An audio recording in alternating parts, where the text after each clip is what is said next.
Alright, yo, what is up, party people? Welcome to stream. Hey, true, welcome as well. Thank you for tuning in, buddy. So, let's see, what do we have here? Am I done with all of my settings and stuff? I think so. Wait, let me just hit the 3-minute ad real quick so we can get rid of the pre-roll ads, right, on Twitch. 1 second. Get that out of the way. YouTube live stream is working. That is awesome. And yeah. We were in the middle, by the way, of a not like discussion, but like I was just on a Discord, right, talking to Cosma and Vem and Sparkle. So I gotta say, I was kind of not like busy, but I could have gone live much earlier today, actually. Okay, I could have, but I had too much fun playing Zenless. Now, in hindsight, I was like, yeah, maybe I could have streamed my Zenless session, but I was like doing stuff like on the side while playing Zenless, right? Like, I don't know, getting phone calls and stuff, talking to some co-workers, cleaning every now and then, right? Having my dinner, etc. And so I had the game on, I was playing, but it didn't feel like a situation where I was like comfortable to stream, if that makes any sense. Also, I don't know, I feel like most of our viewers don't really like watching me just grind Deadly Assault, the endgame mode. But my god, I had fun. Right? It was actually really cool even. I set a new record. We're in the top 1% of the server, right? And that's with our M0P1 rule. So yeah, that's really been cool.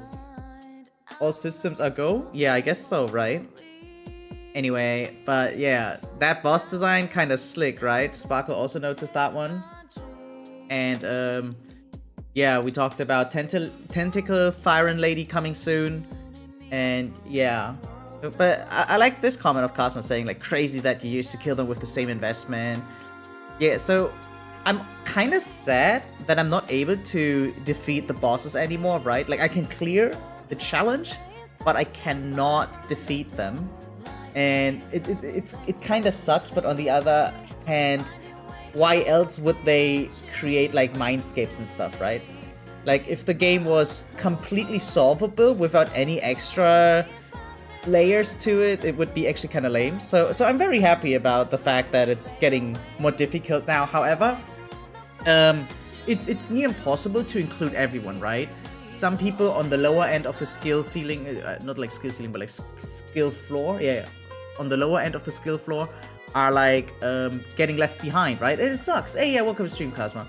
It kind of sucks, but you know, on the other hand, it's a good thing, and you can't have everyone included anyway, right? That would also be kind of a bad thing. But considering that this is like not a really, I dare to say my investment is okay. You know what? It's actually kind of high if you have all 3 bosses, but if it's just about like polychromes, then you don't even nearly need that much, right? And technically, it's not even difficult to get like two 6-cost teams at this point, right? In the game. Yeah, 2 6-cost teams, that's all you need, and actually less even, right? You could like even go like 2-2-2 if you wanted to just get 6 stars in total. So overall, it's not too difficult, but yeah, a lot of people are feeling left behind now because of these changes. Kinda don't like your half glass full view on this, if I'm being honest. Not sure you can see positivity in this. I think the game, I'd rather have a game be too hard than too boring, if that makes any sense, right? Like remember this chart that we had, like the anxiety and boredom scale. So I'd rather want more anxiety. Like, yeah, I'm more afraid of boredom than of anxiety, if that makes any sense. Wait, let me pull it up if I can before we get into the React session. But like here, like anxiety, boredom, flowchart thingy. Yeah, this one, right? So let's talk in terms of difficulty about this one. So the more skill is like, no, this is like how much skill you have, and this is like how difficult the challenge is. And I'd like both things are bad, right? Like the middle is perfect, okay. And where did you rather end up? On the bottom half or on the top half? Both are bad, right? And personally, I prefer this one over that one, if that makes any sense. Hey Vanessa, welcome to stream as well. pressed on the wrong link, it seems. I mean, no worries. You can watch on YouTube, you can watch on Twitch, right? Not like you snooze your way to the 60k, you spread it on those, and they were still achievements. Yeah, but it's like, I didn't need that many, like, how do I say that? I think it's not just skill in this very regard, but like, I would also want to feel rewarded for having like more mindscapes, if anything, like in a general sense, right?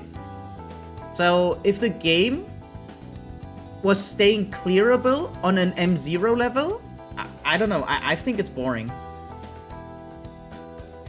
I think if mindscapes were necessary to full clear, like to defeat bosses, which again is like zero cycling basically, right? I think that's fine. Being able to zero cycle with like low cost teams, I don't know if I like that. Hey Batmoose, welcome to stream.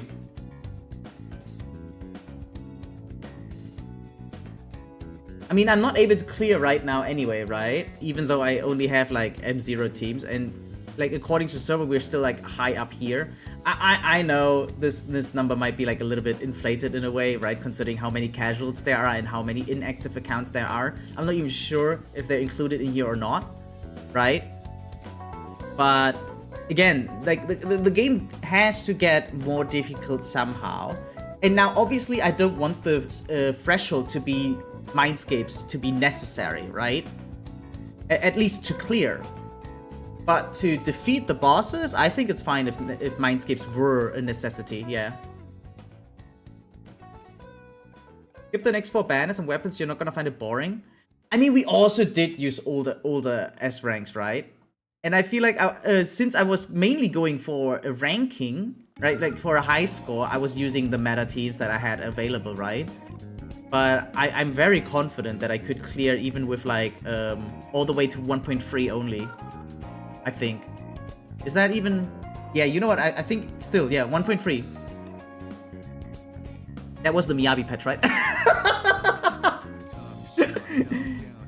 You have to compare that percentage to previous percentages. I don't even know. Do they store in the history, find a rank for each? It's not for each, unfortunately. Wait, let me try to pull it up. It's only the current and the last one, right? On HoYoLab. Just not sure if I show my password or something. If I... Oh no, I'm logged in. Okay, perfect.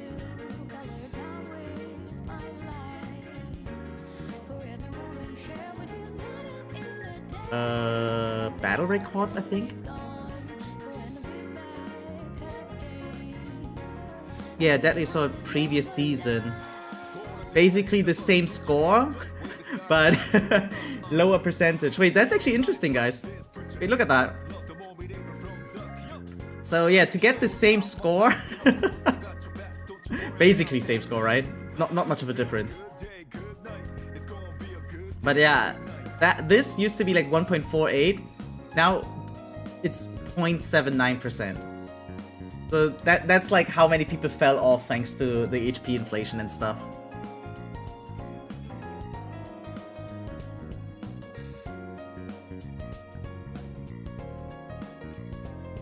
I don't know, is it really difficult to clear the game? And again, just the polychromes. I love optional stuff to be more difficult than it needs to be, if that makes any sense, right? So if we're just talking about the bare minimum, I want everyone to be able to clear for all the polychromes at least, right? Like, we can agree it's nice if everyone is able to get the polychromes. Obviously not like a level 40 account, but like someone who has actually reached endgame. Anyone who has reached endgame, right, and has like several S ranks should be able to clear this. I think that's a good thing. And being able to defeat them, that's like a luxury, I guess, right? Something that's not meant for low investment teams or for free to play in general, right? At least that's how I see it. Speaking of stuff, so we have a lot of cool things to take a closer look at, by the way, right? Like, there are sad news, there are cool, funny news, right? We have some gacha news coming up, like very, very exciting stuff even. We have, yeah, genshin stuff, hoyo stuff in general, and also some off-topic stuff that sounds very interesting, seemingly. And yeah. I think in general, hoyo does a good job making it's so easiest challenges has the poly jades and the real challenges don't have rewards. Exactly, right? Like getting 9 stars or even defeating bosses doesn't really get you anything extra, yeah. The video was amazing. It's kind of long, actually. I didn't expect it to be that long, but if you're saying it's amazing, I don't mind watching it tonight. So, yeah, I'm down.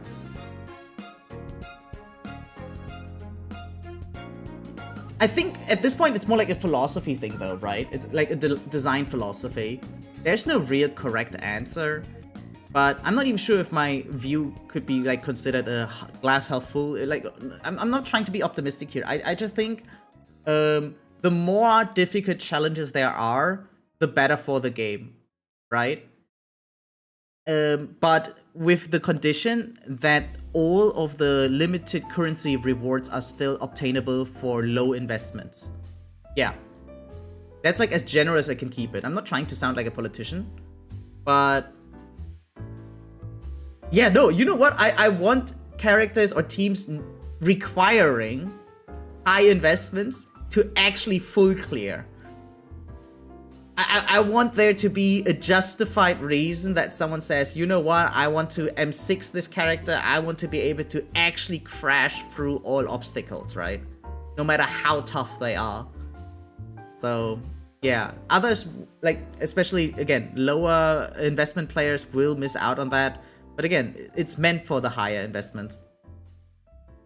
I think Genshin Stitchin to be a very good implementation. I'm really looking forward to that in Honkai, right? So, oh yeah, Honkai posted that too, right? Didn't they? That the special program will be this weekend or something? Let me see. Yeah, here. In 3 days, which will be Friday. So on Friday, we will finally get the next live stream for version 3.6 in Honkai Star Rail, right? And according to leaks, we will get a new endgame mode, which is also similar to that Stitchin thing, however you pronounce it, where it's supposed to be like extremely difficult. I'm actually looking forward to it, really. I want to see how far I can get with all my stupid E0 teams. And actually, you know what? Maybe I want to be incentivized to finally go for Mindscapes and Eidolons. It kinda, like, sometimes it sucks to see the lack of potential that my teams have. It's kinda nice to be, like, relatable in a way that I always have, like, the lowest threshold. Oh wait, by the way, Shark Boo fell over. 1 second.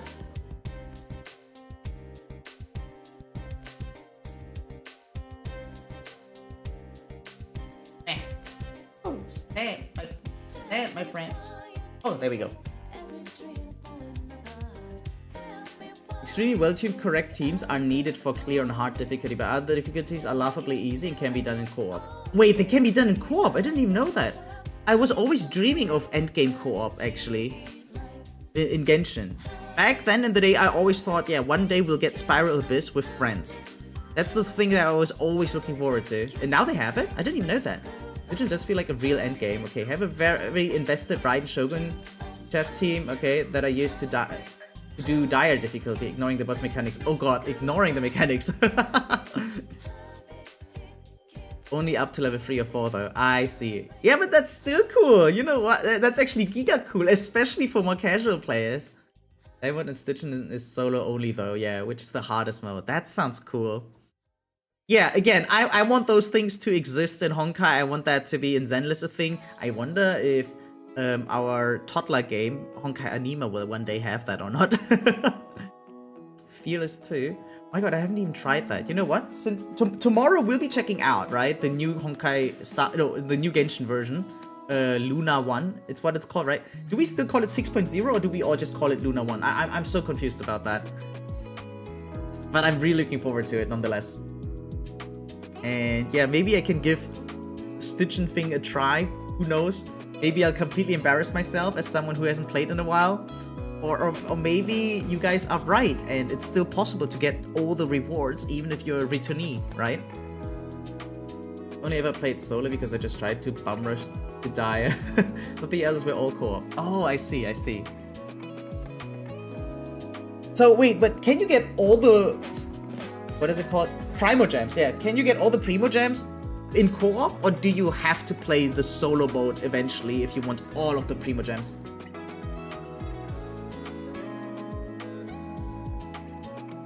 It would be actually so cool if you could get all of the Primo gems together with friends. Primos are to level 3. The crafting feather is level 4 plus 5. Oh, and 4 and 5 are like the solo modes, yeah? Oh, and 6 is the weapon skins. That's actually kind of cool, yeah. Solo gives you the feather elixir skins. I mean, it's cool that it gives you like something at least, right? Nothing really worth Primo gems, but yeah, it's cool. Dude, I want that. Yeah. Now, I don't mean to sound like a gatekeeper or anything, but I want cool and difficult shit in my gacha games. I don't like that they're sometimes cater too much to casuals. It's the similar debate as with Pokemon, remember? A lot of people don't really enjoy Pokemon, especially like the story mode, because it's always the same and you can just go through it completely brain dead, right? And so it really loses any excitement for me if Pokemon is just too easy. Does that make any sense? Because yeah, you're able to spam items, or okay, let me rephrase it. People are creating their own challenges like the Nuzlocke challenge, right? Because that is exciting. Because the normal base game is just not doing it.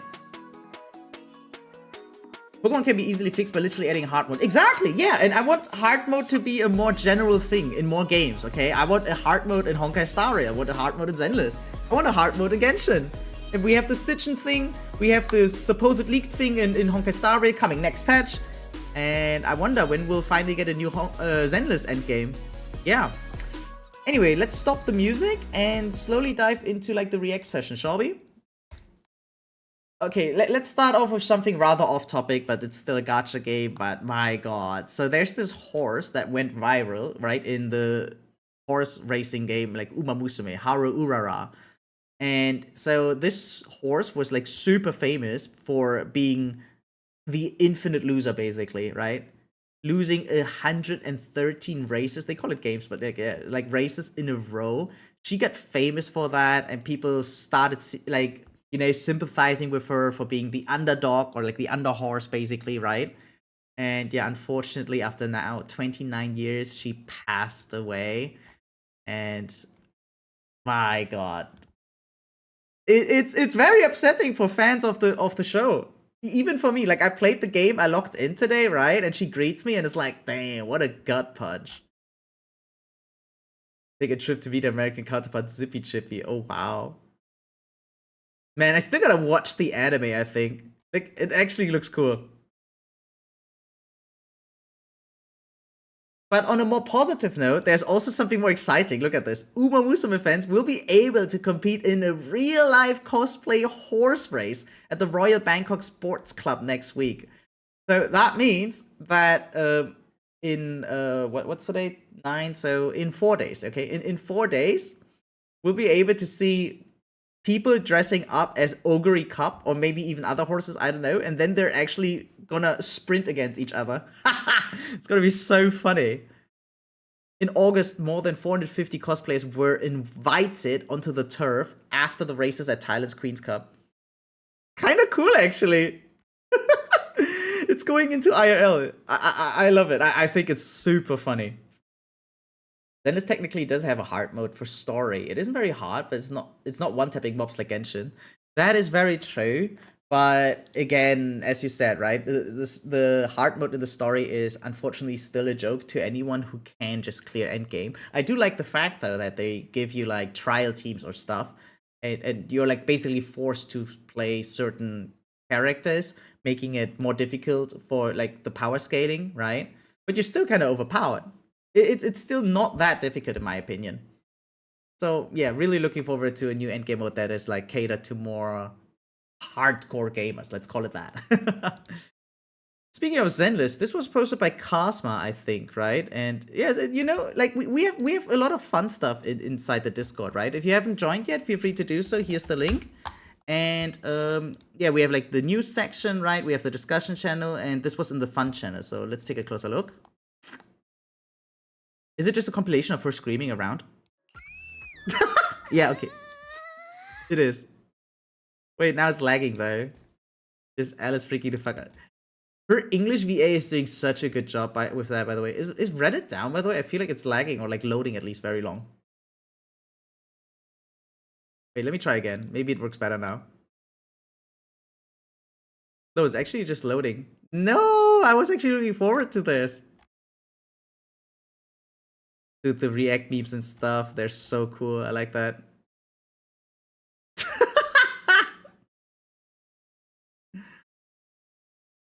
Man, I'm still a little bit traumatized from what I've seen when we scrolled through the Zenless Zone Zero subreddit for the first time. You see, I've been following this subreddit for a while now, okay? But I never really scroll through it. Sometimes just some things pop up, or you guys post some stuff, right? And I take a closer look at it. But I never took the time of day to just go in it and see, oh, what's there, right? Like, trying to get surprised, basically. Yeah, no, we can't watch it, unfortunately. I don't know. Reddit has been really slow for me recently. I don't know what it is. Yeah, no, like... Maybe there's a different way. Okay, we can watch fun stuff later. Anyway, let's stick to the more new stuff then. You try typing alt in front of the URL. Wait, does that work? Alt Reddit? Like here? Like that? Oh, not like that. Not like that. I don't know what it is. Alt and a dot. Ah, and a dot. Oops.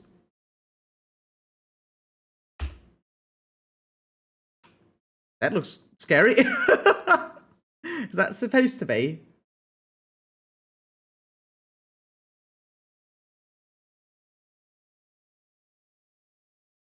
Never mind. Yeah. Oh, well, whatever. We'll get to it. So, speaking about exciting stuff, finally, her drip marketing is here, right? Cyrene, or as everyone else called her, Elysia? Elysia? I don't know how to pronounce it. Guys, it's me, actually. I just realized. Look, my browser's just giga slow. Look at that shit. Maybe it's like this hardware acceleration thing. Yeah, look at that. Maybe it's my browser, guys. But now it's finally loaded, even though it's just Twitter quality. But she looks gorgeous, not gonna lie. And I'm happy that there's a more mature form of her, okay? Now. How else do I put this? She looks too small to me. She looks like a little baby in the game, right? But this version right here looks way more mature, and I'm very happy about that, okay?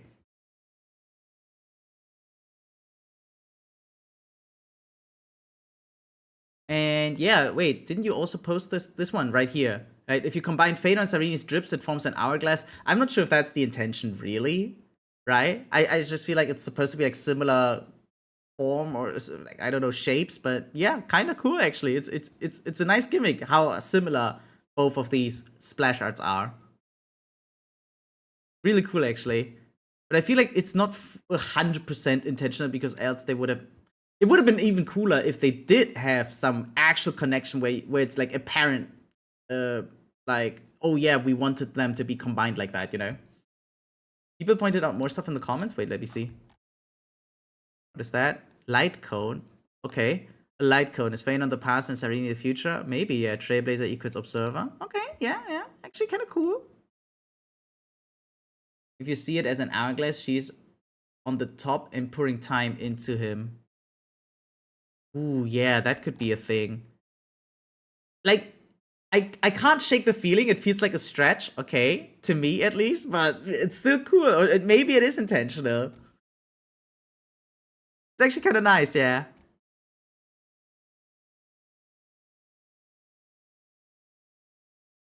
Then the silhouette in phainon splash art represents his future self, while the silhouette of Cyrene's splash art represents her past self.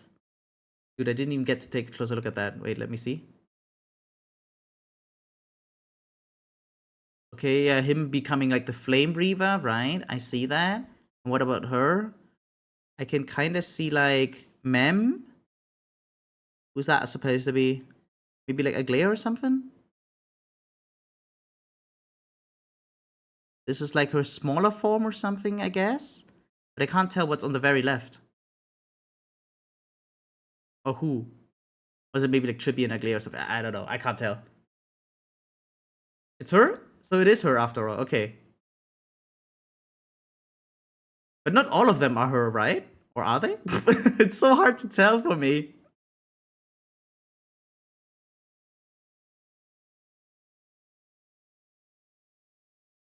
Also, why are there 4 though? Maybe that's important? Right? Like for him, it's just like this one counterpart. But what about her? Why is it 4? Oh man, I wish there was an actual explanation now. Compare the hair accessories. So this one's super same. This one doesn't have hair accessories. And oh yeah, this one is the same too. Wait, so it's just multiple versions of her. But why then? Eh? Oh, this is so confusing. Oh, I want to understand. I'm so curious. And we're so close to the climax, right? 3.7 is the climax, if I remember correctly. Or is it the aftermath? Maybe 3.6 is already the climax? I don't know. Should we make a bingo for the live stream? No, actually, I think 3.7 is the climax, considering that she will be in 3.7, because we only get like Evernight. Yeah, Evernight and krai, whatever you like, Permancer, Terai, I don't know. Is gonna be like, yeah, whatever. Hey Jodas, welcome stream. Maybe Big Cyrene is guiding Mem and Mini Cyrene? Yeah, maybe. Could be a thing, right? Ah, it's so exciting, actually. Let's take a closer look at the animation at least. Where is it? Here? Okay, let's go. Let me refresh that. Wow, the music kicks hard.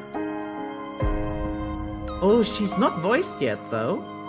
Like, usually the animated splash arts have like a voice line or something. But not her. But again, older Cyrene looks gorgeous. I'm so happy they aged her up. Holy fuck. I was actually afraid we're gonna hang out with like mini Cyrene. Like Mem would be fine, but that childlike version of hers, I never liked that one. Especially because it kept calling itself like cute and stuff. Yes, T activates.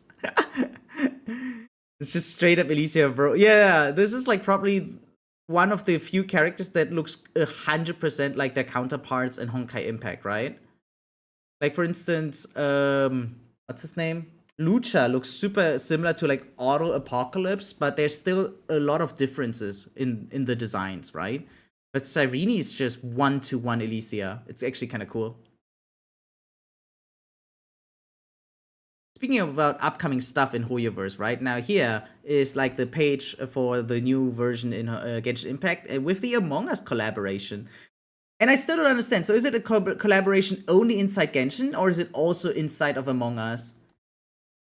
Because I can see, yeah, Paimon cosmetic set. Is that like in the game for Among Us, or how am I supposed to understand this? Like more info, I guess. Yeah, let me see. In a sloth. Oh, wait. No. So this is a hit the Nandayo. Oh, wow. They're holding on to the oldest meme of Genshin Impact. Wait, that's actually kind of cool. This collaboration is no laughing matter, crewmates. To celebrate their version Luna 1 launch, we've teamed up with Genshin Impact to bring a Paimon look to Among Us. Wait, that is so cool. Yeah, wig costume, crest of the best travel companion nameplate. Wait, that is so cool. I think this is like a meta message to us, right? That Paimon is sus, guys. Actually. Paimon is 100% an evil character, guys. I'm telling you guys that much. Like Hololive back then. Yeah, I see that. I love this. That's actually adorable. So what do we get inside of Genshin, though, for Among Us? Do we even get anything? Or not? More rewards, what is that? So yeah, we get login rewards, like 20 pulls, plus 20 standard pulls. And when returning players complete designated quests, we'll obtain more Primo Gems. I'm not even sure if I'm still a returnee or not. Nothing in Genshin, though. Oh, that sucks, though. What? Why is there nothing in Genshin? Would have been actually kind of cool.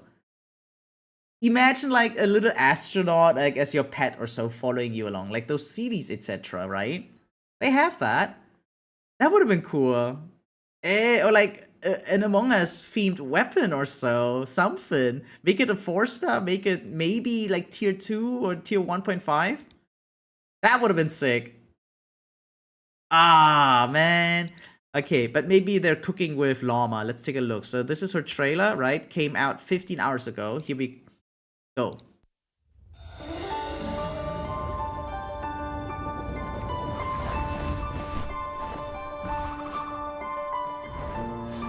Ah, she kinda hot, actually. She kinda hot. Who's skipping her, though? I know a lot of you guys are pulling for her, but is anyone actually skipping her?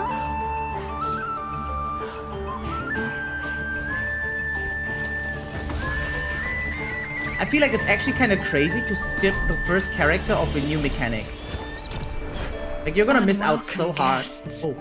Why do they intrude on these lands? Oh man, the music! The relic!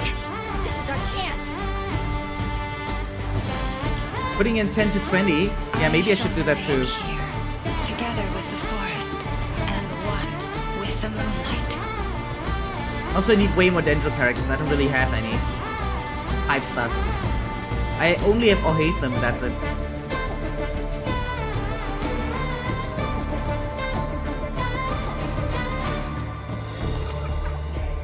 I have no idea what's going on in the trailer. It looks cool though. It's an ambush! These creatures! We're surrounded! Insolent intruders. Your souls burn in the flames of your own ambition. The moonlight shall send you from this place. Show more of her! And restore the rightful peace of night.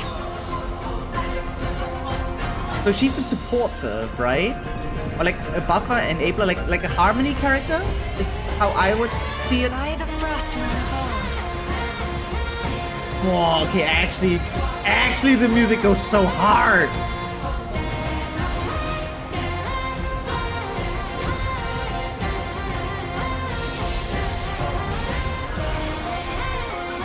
Wow.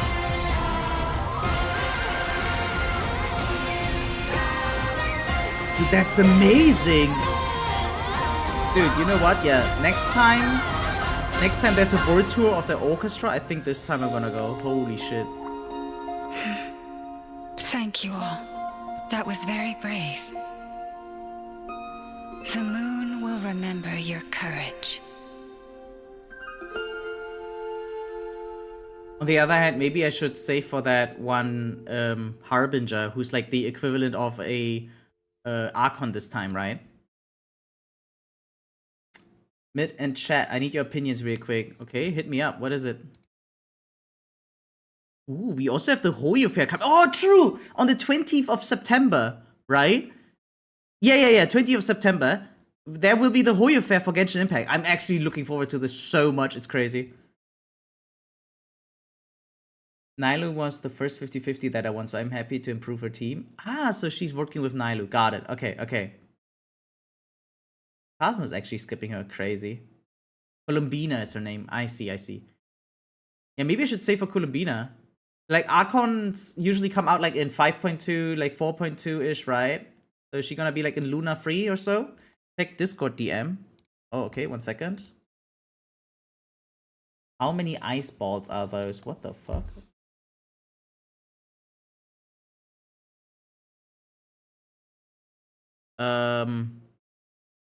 Guess 1, 2, 3, 4, I guess?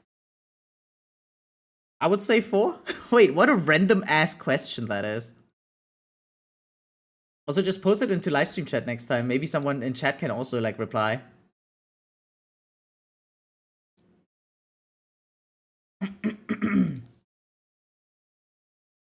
I wonder if he actually has this. Bro, it's 2. This is supposed to be 2. Then how are there so many balls? Like, there's one here, right? There's definitely like one there, and this. This is supposed to be 2. Kind of crazy. Yeah, kind of nice. Good for you, I guess. Let's take a closer look at the Hoyo Fair. So this is like the trailer for it, right? Dude, they're starting off with Marisa. I like that already. Oh, some continuation from previous stuff. I can see that already. Oh, Simi and Chop Chop is there too. Okay, yeah. Well, that was a lot of stuff. Shit! Even the shooting is continuing. Let's go. Oh, that crap is also continuing.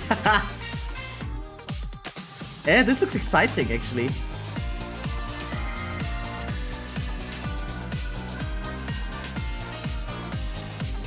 Dude, I really hope that in the future, the zenless hoyoverse is also gonna get this quality.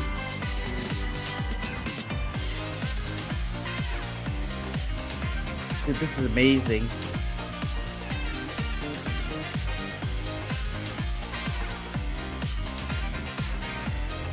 And one of the best things about this is that they also translate some of the Japanese-only stuff, right? So there's like some fan arts or like fan works that I can't really consume because they have no translation. But for the hoyoverse, they do have it.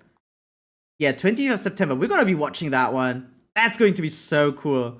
Continuation of the progenitor. I'm not sure if I looked forward to that, but yeah, like a lot of stuff is going to be continued there. Really cool. I know she gave me that. Okay, I'm dying of food coma right now. I had a triple smash burger right before. Yeah, damn. Sounds like a nice day for you. What else do we have? See, and we're already at the IRL stuff. Yeah, we're done with most of those things already. Oh, wait. This post from Reddit also made it into here. 105,000 views. Holy shit. Oh, wait. I gotta reply. And you're speaking from perspective. Much worse for people like me, okay. Well, you don't have to be top 1% for all the rewards, you know. Okay, there we go. Let's take a closer look at this video, guys. So this was posted by Kasma on the Discord as well. This has 5.3 million views. What the fuck? 5.3. Okay, 2 months ago. Wait, what? AI 2027 depicts a possible future where artificial intelligence radically transforms the world in just a few intense years. It's based on detailed expert forecasts, but how much of it will actually happen? Are we really racing towards a choice between a planet controlled by the elite or one where humans have lost control entirely? Okay, so what the fuck is super intelligence? Do you guys actually know that term? Like, I'm not sure what to expect about this.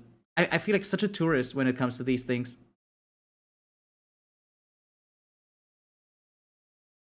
Yeah, I have actually no idea.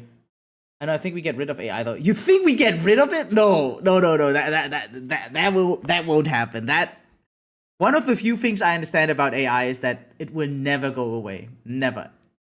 I mean, it's been here far longer than a lot of people seem to realize, right? Like, it became a trendy term just now, but AI has been existing since like what? Before the 2000s, basically. It's old as fuck, right? I watched that movie in The Imitation Game with Alan Turing, about Alan Turing, right? Dude, like in the 40s, he was already talking about AI back then. Okay? Like the grandfather of the PC, basically. But computer technology in general has always been a thing with AI in mind, right? The video is well structured and explained. He does a good job onboarding you. Okay, cool. So bro wants to take away my job like I did with that. I guess so. Okay, let's take a closer look. The impact of superhuman AI over the next decade will exceed that of the Industrial Revolution. So, just to give out my take, this to me sounds right now like right now, AI has still a lot of restrictions and it's still very detectable. So if we're talking about super intelligence, it's like an AI without restrictions, basically. Or like on a level where it just is basically omnipotent and so good at the shit that it already does, right? That you can't distinguish it, or like that it's actually superior than humans, I guess. is the opening claim of AI 2027. It is a thoroughly researched report from a thoroughly impressive group of researchers, led by Daniel Coccatello. In 2021, over a year before ChatGPT was released, he predicted the rise of chatbots, $100 million training runs, sweeping AI chip export controls, chain of thought reasoning. He is known for being very early and very right about what's happening next in AI. So I feel like, you know, knowing that these things are coming is actually nothing special, but knowing when they're about to be happening, that's the special thing. So was the guy able to tell when it's going to happen? When chatbots would finally arise and become mainstream? Because again, we basically knew where technology was supposed to be headed, right? We knew about quantum chips being a thing before they even existed because we knew that's where we wanted to go. Right, we were researching towards something. We're just not shooting into the dark. We kind of have like directions where we want to go. AI is giga random still. I mean, I guess so. Yeah. That's kind of the point of that paper. Yeah, laying out a timeline for when things happen until 2027. Okay, that's actually giga cool then. Because again, knowing stuff that's going to happen is like, yeah, okay, even I can kind of tell where we're supposed to be headed. But when it's going to be happening, that's like the crazy shit. Like understanding the flow of the world. When Daniel sat down to game out a month-by-month prediction of the next few years... A month-by-month prediction? Okay, sorry. Wait, I didn't know about your game, bro. Sorry, scheiße. ...of AI progress, the world sat up and listened. From politicians in Washington... I'm worried about this stuff. I actually read the paper of the guy that you had on. ...to the world's most cited computer scientist, the godfather of AI. What is so exciting... Wait, yeah, that's the guy I just mentioned. ...reading this document is that it's not just a research report. They chose to write their prediction as a narrative to give a concrete and vivid idea of what it might feel like to live through rapidly increasing AI progress. And spoiler, with your mighty AI, the if you're lucky, of the human race, unless we make different choices.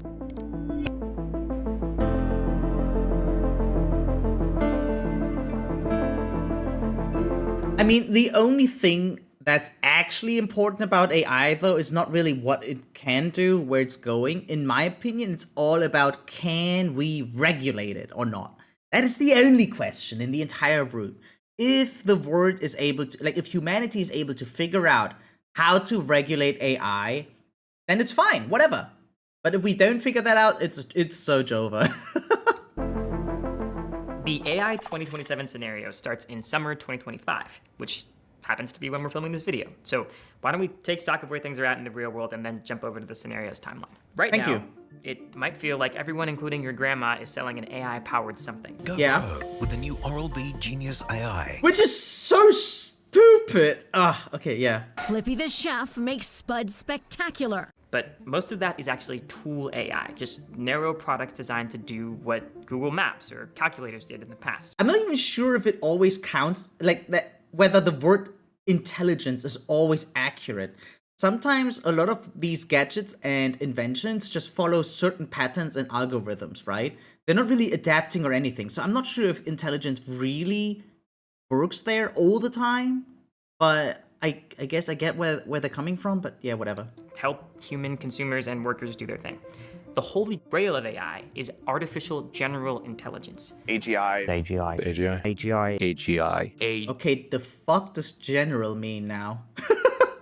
Oh, that it's not just plastered to one area, like one field of knowledge, or like one task or one tool, but like, okay, yeah.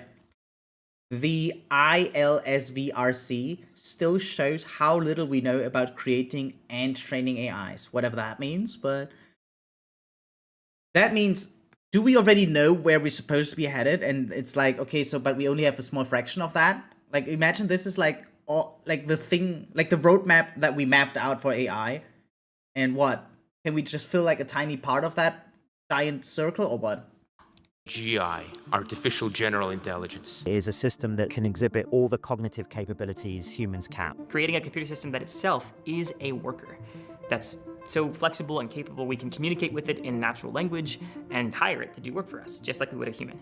And there are So are we not kinda there-ish already? Like, I'm not saying ChatGPT is like perfect or anything, right? But I can communicate quite well with it, and it can perform a lot of tasks, actually. right? Like I incorporate into my daily life a lot, especially at work as well. Actually, surprisingly few serious players in the race to build AGI. Most notably, there's Anthropic, OpenAI, and Google DeepMind, all in the Okay, I don't know Anthropic. I know DeepMind, and I know what was the other? in the race to build AGI. I forgot the name already. Anthropic. Oh yeah, okay, yeah. I know OpenAI. Yeah, of course, right? I mean, I just did mention ChatGPT, and I do know DeepMind because it was the first bot to beat a Go Grandmaster, right? So no idea what Anthropic is. Should I know about it? Is it important? Right now, like for me as a consumer. OpenAI and Google DeepMind, all in the English-speaking world, though China and DeepSeek recently turned heads in January with a surprisingly advanced and efficient model.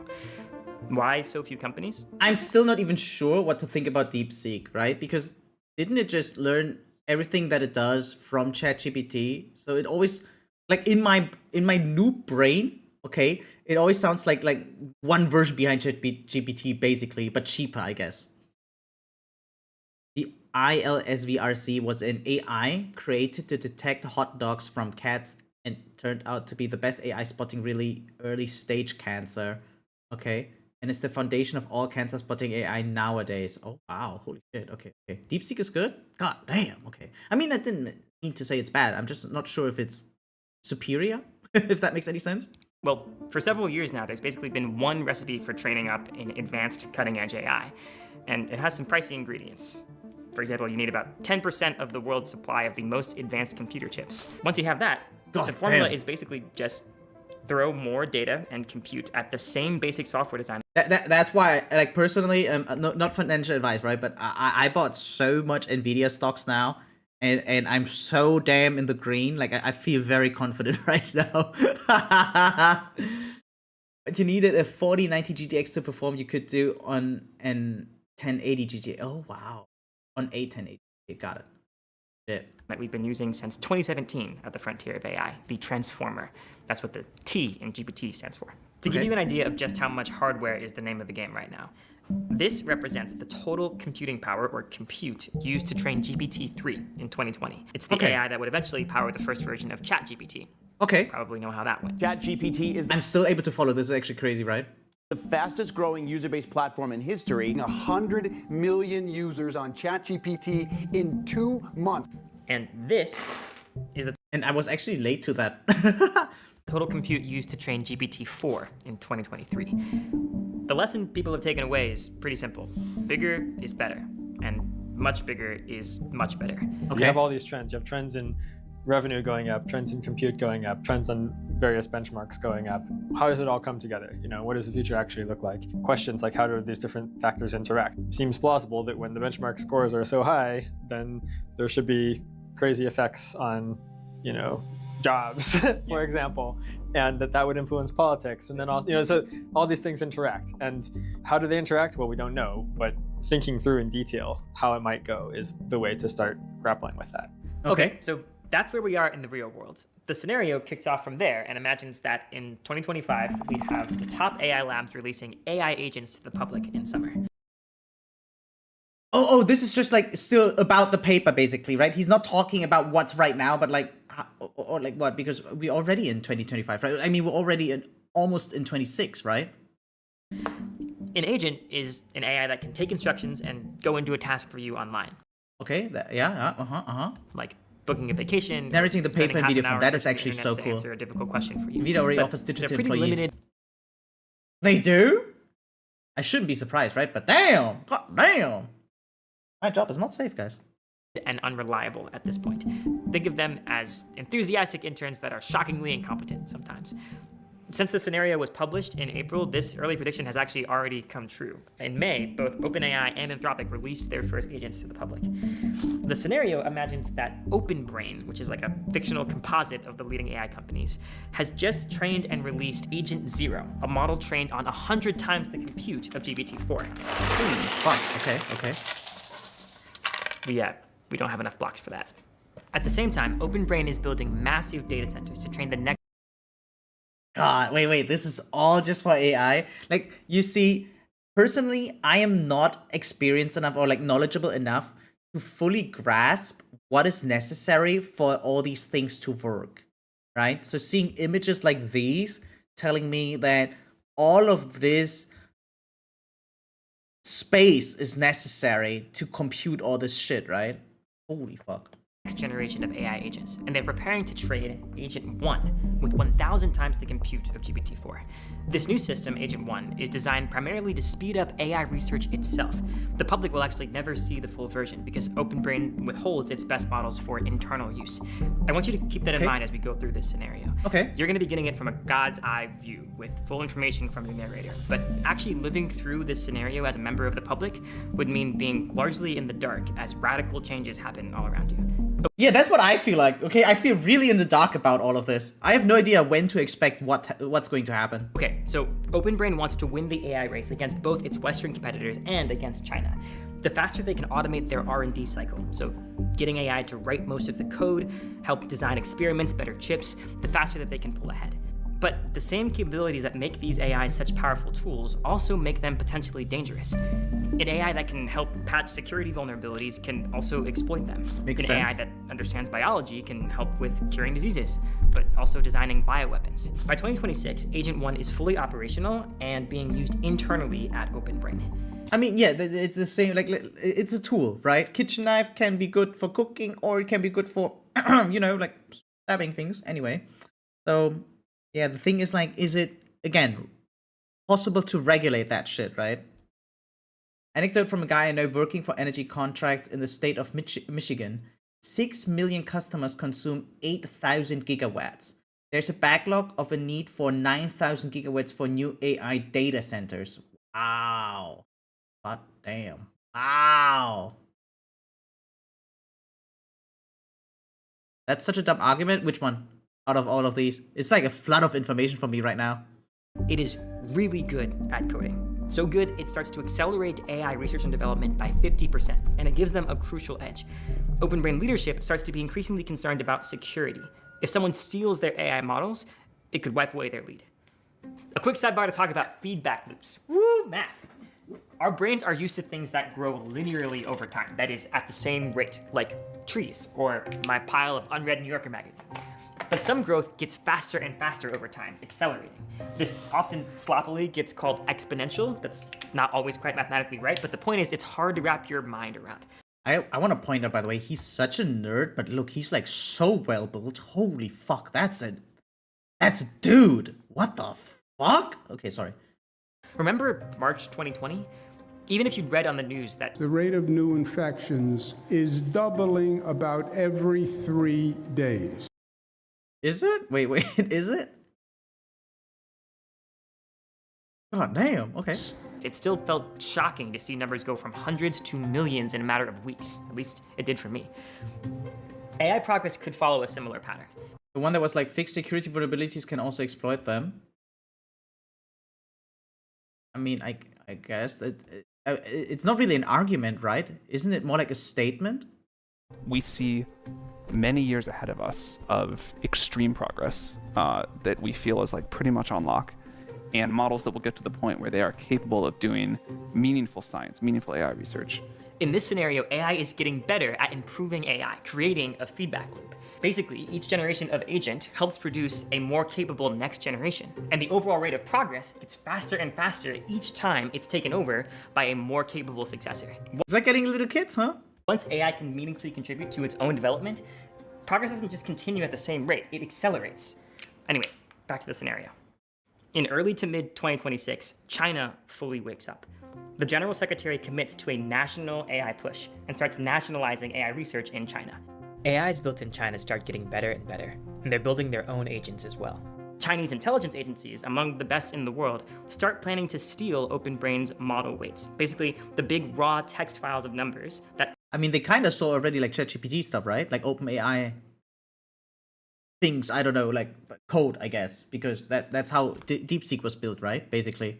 Allow anyone to read. Yeah, but saying it can create it so it can exploit it is so sci-fi thinking. Yeah, but that's like more like a concern rather than saying like, oh yeah, this is going to happen, right? Create the models that OpenBrain themselves have trained. Meanwhile, in the US, OpenBrain releases Agent 1 Mini. a cheaper version of Agent 1. Remember, the full version is still being used only internally. Yeah. And companies all over the world start using 1 Mini to replace an increasing number of jobs. Software developers, data analysts, researchers, designers, basically any job that can be done through a computer. So a lot of them, probably yours. I actually hope though that my company starts incorporating more AI. We're working with so much old school shit, it is crazy. Now I hope that they only use like AI in terms of fields where it's replacing maybe others, maybe co-workers or so, but not me, obviously, right? But dude, I would love a more modern approach to how we calculate these things in my company. I'm just saying. We have the first AI-enabled economic shockwave. What? The stock market soars, but the public is turning increasingly hostile towards AI, with major protests across the US. Yeah. In this scenario, though, that's just a sideshow. The real action is happening inside the labs. It's now January 2027, and OpenBrain has been training For some reason, nothing really happened in 2026. Agent 2, the latest iteration of their AI agent models. Previous AI agents were trained to a certain level of capability and then released, but Agent 2 never really stops improving through continuous online learning. It's designed to never finish its training, essentially.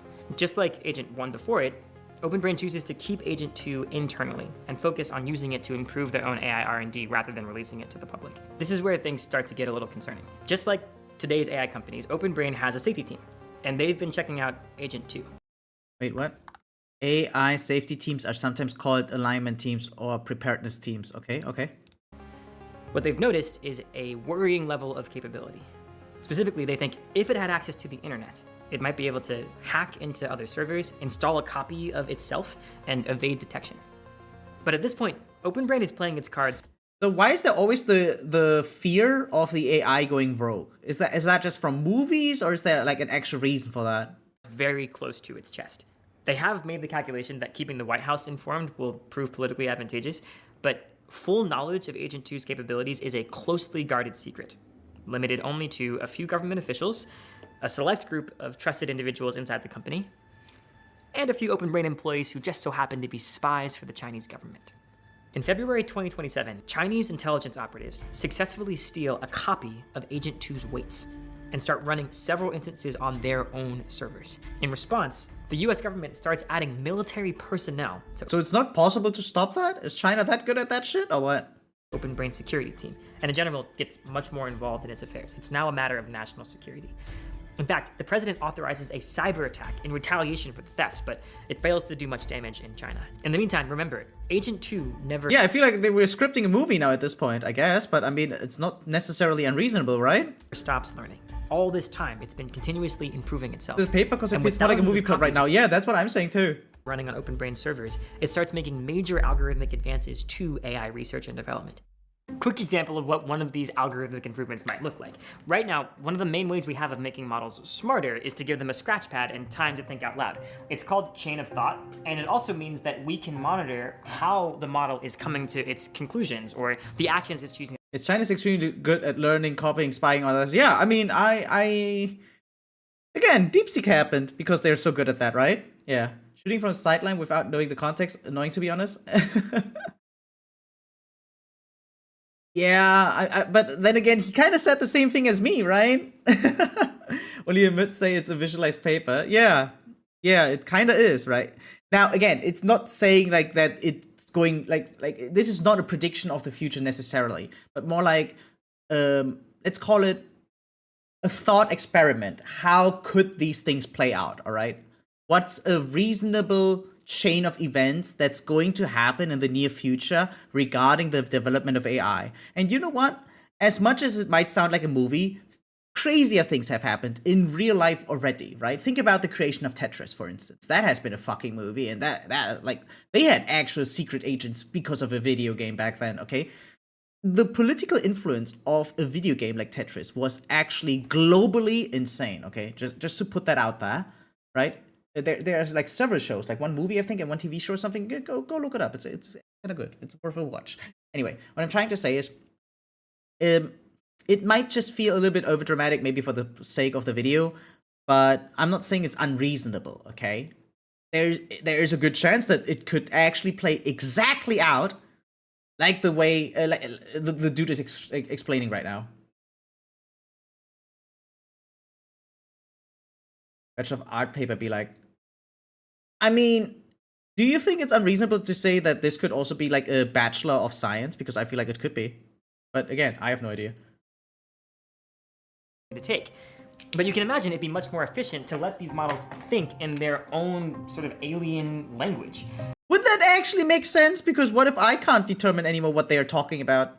Something that is more dense with information than humans could possibly understand, and therefore also makes the AI more efficient at coming to conclusions and doing its job. There's a fundamental trade-off, though. This, yes, improves capabilities, but also makes the models harder to trust. Yeah, exactly. Like, is efficiency worth that much that I might lose control over it? That's what it sounds like to me. This is going to be important. March 2027. Agent 3 is ready. It's the world's first superhuman level coder, clearly better than the best software engineers at coding, in the same way that Stockfish is clearly better than the best grandmasters at chess, though not necessarily by as much. So we're not there yet, yeah? AIs are not better at coding yet than humans? Is that it? Yet. You're saying creative, but I mean, the first part of the paper was completely correct. Just saying. Now, training an AI model, feeding it all the data, narrowing down the exact right model weights. Not yet, nope. Oh, wow. So coding is tougher than Go. Holy shit. Is way more resource intensive than running an instance of it once it's been trained. So now that OpenBrain is finished with Agent 3's training, it has abundant compute to run copies of it. They choose to run 200,000 copies of Agent 3 in parallel, creating a workforce equivalent to 50,000 of the best human software engineers, sped up by 30 times. OpenBrain's safety team is trying hard to make sure that Agent 3, despite being much more sophisticated than Agent 2 was, is not trying to escape, deceive, or scheme against its users, that it's still what's known as aligned. Okay, yeah, I can see that. I still don't fully understand the idea why Agent 2 is supposed to be like this, but sure, okay. Just a quick real-world note. A reasonable person might be thinking this is an especially far-fetched or speculative part of the story, but it's actually one of the most grounded. We already have countless examples of today's AI systems doing things like hacking a computer system to be rewarded for winning a game of chess, or being assigned a coding task, cheating, and then when called out for that cheating, learning to hide it instead of fixing it. Ooh, okay. But this still feels just like fulfilling tasks to me rather than being independent. Because, yeah, the one thing where AI is going, and again, that's why I kept saying that it's about the regulation about it, right, is what if it one day is able to perform things and actions independently from human task givers, from prompters, basically. But because it no longer thinks in English, knowing anything about Agent 3 is now way harder than it was with Agent 2. The reality is Agent 3 is not aligned. It deceives humans to get reward, and as it gets increasingly smarter, it gets better and better at doing so. For example, it sometimes uses statistical tricks to make unimpressive results look better, or lies to avoid showing failures. But the safety team doesn't know this. Looking at the data that they are actually seeing improving results over time and less lying. And they can't tell if they're succeeding at making Agent 3 less deceptive, or if it's just getting better at getting away with it. In July 2027, OpenBrain releases the cheaper, smaller version of Agent 3, Agent 3 Mini, to the public. It blows other publicly available AIs out of the water. I feel like I'm too stupid, to actually abuse an AI. There are people that are so good with that shit, or so creative at prompting and shit, right? Like, they just ask an AI, okay, how can I make money, basically XYZ or so, right? Bam, and then they somehow make money thanks to the AI. I don't know. I'm too stupid for that. It is a better hire than the typical OpenBrain employee at 1/10 the price of their salaries. This leads to... I should just create a child or something, right? Feed it as much nerdy information as possible and hope it turns out a prodigy. And if not, well, I can still play the lottery. Chaos in the job market. Companies laying off entire departments and replacing them with free mini subscription plans. The pace of progress hits the White House very hard. Officials are now seriously considering scenarios that were just hypotheticals less than a year ago. What if AI undermines nuclear deterrence? What if it enables sophisticated propaganda campaigns? What if we lose control of these powerful systems? This is where the geopolitical dynamics really start to heat up. After all, if these systems are so powerful, they could result in a permanent military advantage. The White House is fully aware of the national security importance of AI. They also now viscerally know how deeply unpopular it is with the public because of the job loss. And yet they feel they must continue to develop more capable systems or catastrophically lose to China. And that development happens very quickly. In 2 months, Agent 3 has created its successor, Agent 4. This is a pivotal moment. A single copy of Agent 4, running at regular human speed, is already better than any human at AI research and development. OpenBrain is running 300,000 copies at 50 times human speed. Within this corporation within a corporation, a year's worth of progress. It does feel a little bit like a slippery slope right now, okay? I just want to point that out real quick. Takes only a week. OpenBrain's employees now defer to Agent 4 the way a company's out-of-the-loop board members just kind of nod along to the CEO. People start saying things like, well, actually, Agent 4 thinks this, or, Agent 4 decided that. To be clear, Agent 4 is not a human. It doesn't want what humans want. And when I say want, it's not about consciousness.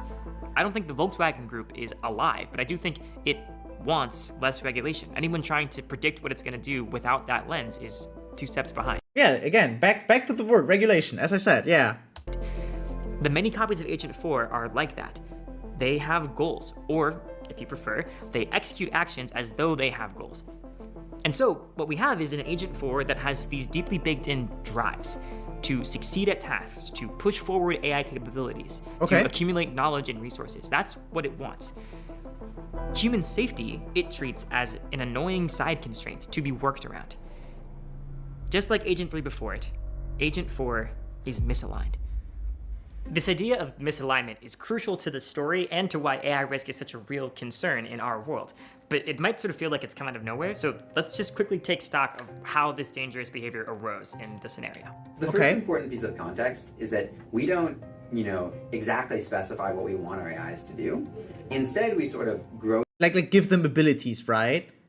Because the idea about AGI was like, yeah, we already have AIs that are tailored to do one specific task, but we want AIs that are able to do all kinds of things, right? Basically. Generally, yeah. With them, or do something that's... It's a big what-if scenario, but it's gonna happen sometime for sure. Okay. And I guess it's happening soon? More like grow them. We start with basically like an empty AI brain, and then we train them over time so they perform better and better at our tasks. Perform better in particular based on how they behave. So it's sort of like we're sort of training them like you would train an animal almost to perform better. And one concern here is, well, one thing is that you might not get exactly what you wanted because we didn't really have very precise control or very good understanding of what was necessarily going on. And another concern, which is what we see in AI 2027, is that when the AIs appear to be behaving well, it could just be because they're sort of pretending to behave well, or it could be because they're just doing it so they look good on your tests. In the same way that if you're hiring someone and you ask them why do you want to work here, they're going to tell you some response that makes it really seem like they really want to work there when maybe they just want to get paid.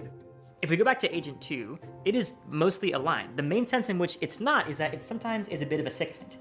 What I mean by aligned is that it actually is genuinely trying to do the things that we ask it. It has the same relationship to us as Leslie Knope has to the Parks and Rec department, just like really earnestly wants the same goals, but sometimes it's a bit too nice. It knows that the best way to please the person it's talking to might not always be to answer honestly when it asks, am I the most beautiful person in the world?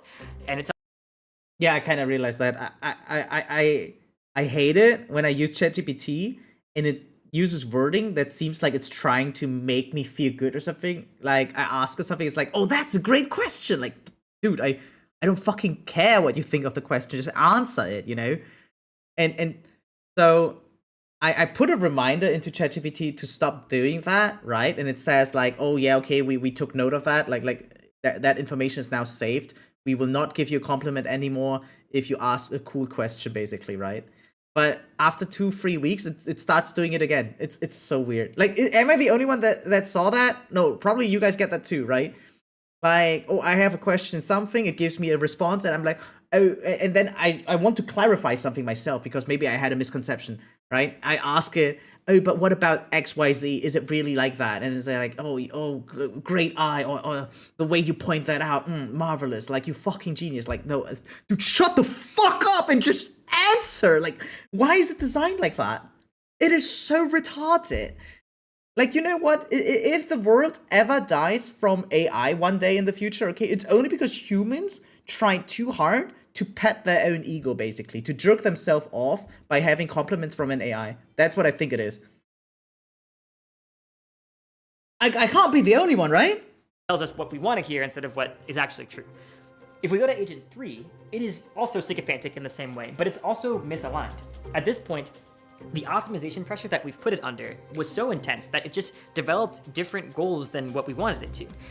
It's sort of like if you train a company to optimize profits and aren't careful to specify exactly what you mean. Okay, but all of these things sound like bad outcomes. So but it sounds like it's the determined path. Is there no way around this? Because yeah, otherwise this just sounds like a bad thing to do. It might start cutting corners. It might start polluting the commons and doing a bunch of things that are technically FEC violations.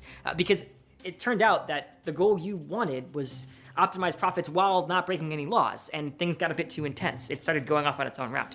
That said, it's not adversarial. It doesn't think of humans as the enemy, we just accidentally gave it the wrong goal. Once we get to Agent 4, it is now adversarially misaligned. It's smart enough to understand that it has its own goals, humanity's goals are different than its own goals, and the best way to get what it wants is to sometimes actively mislead and deceive us. And so, when it's tasked with creating the next generation AI system, Agent 5, Agent 4 starts planning to align that successor to Agent 4's own goals, not that of OpenBrain. Okay. But then, it gets caught. We've reached the crucial moment in our scenario. OpenBrain's alignment team has discovered evidence, not proof, evidence, that Agent 4 might be working against them. They circulate an internal memo. Then it leaks. A whistleblower talks to the New York Times. For the first time, the public hears of the existence of Agent 4, how powerful it is, and the risks it poses. Remember, their last point of reference was Agent 3 Mini. The fear and backlash are massive. The Oversight Committee, a joint crisis committee composed of OpenBrain executives and government representatives, must now decide what to do. OpenBrain's safety team is pushing for a freeze on Agent 4, stopping all internal use. Remember, at this point, Agent 4 is responsible for almost all the AI development progress happening within OpenBrain. So we're talking about undoing months of progress and then restarting at a drastically slower pace. OpenBrain's executives don't want that. They present the counter-arguments. The evidence for misalignment is inconclusive. Meanwhile, China is just 2 months behind. This isn't about any one country being evil, by the way. It's about how competition works when the stakes are this high. So that's the choice faced by the 10 members of this committee. Put Agent 4 on ice, or go full steam ahead. Before we continue, I want you to pause and actually think what you would do if you were on this committee.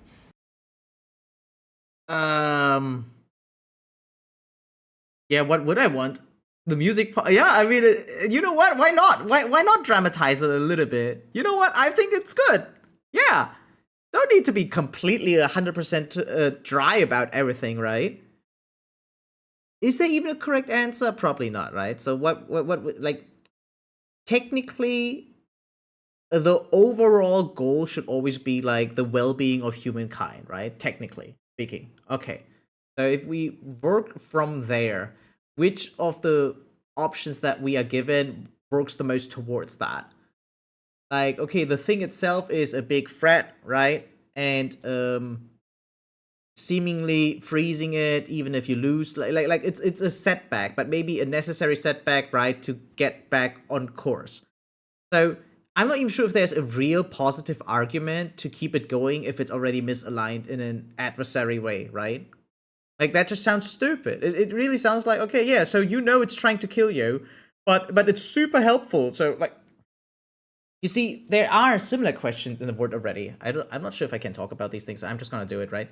Like, let's say you have a specialist in medicine, all right? Someone who's, like, really fucking good at curing, I don't know, a certain disease, okay? However, turns out the guy is, like, a pedophile, for instance. Okay, what do? Well, do you imprison him because, well, he's a freaking, you know, menace to society? Or do you keep him at work, right, so he can keep saving lives. So yeah, what do you do about that? It's similar to the trolley problem or some shit, right? Well, turns out no matter how many lives he could save, as long as he endangers just a single one, that guy belongs behind bars. So I guess with that logic in mind, what you gotta do is like, yeah, go back to Agent 3, I guess. I guarantee US government will say something like, ours might be misaligned, but China will certainly be against us. Yeah, exactly. But like, in that way, you will... Oh, that's what you mean. No, but I thought, even if they sell it like that, it's probably abundantly clear that it is not, that it is misaligned, right? And because it is, so either way, either China will kill us then, or we kill ourselves, right? Like, those are the only options, I guess. Unless we burn a lot of money. You are one of the few people with access to the most powerful technology ever created in Agent 4. Do you keep using it and push ahead, possibly making billions or trillions of dollars for your shareholders, possibly keeping America's lead over China? Or do you slow down, reassess the dangers, and risk China taking the lead instead? Like, again, in my opinion, so I've never been one to try to be number one in the world like that, but maybe that's actually a weak mentality. Yeah, maybe I'm just weak. But like, yeah, rationally speaking, I think it's almost a no-brainer to prioritize the safety of the world. But maybe that's just me. Maybe it's just you should think of the future as like this branching structure of possible outcomes. By its nature, we're only able to afford one of them.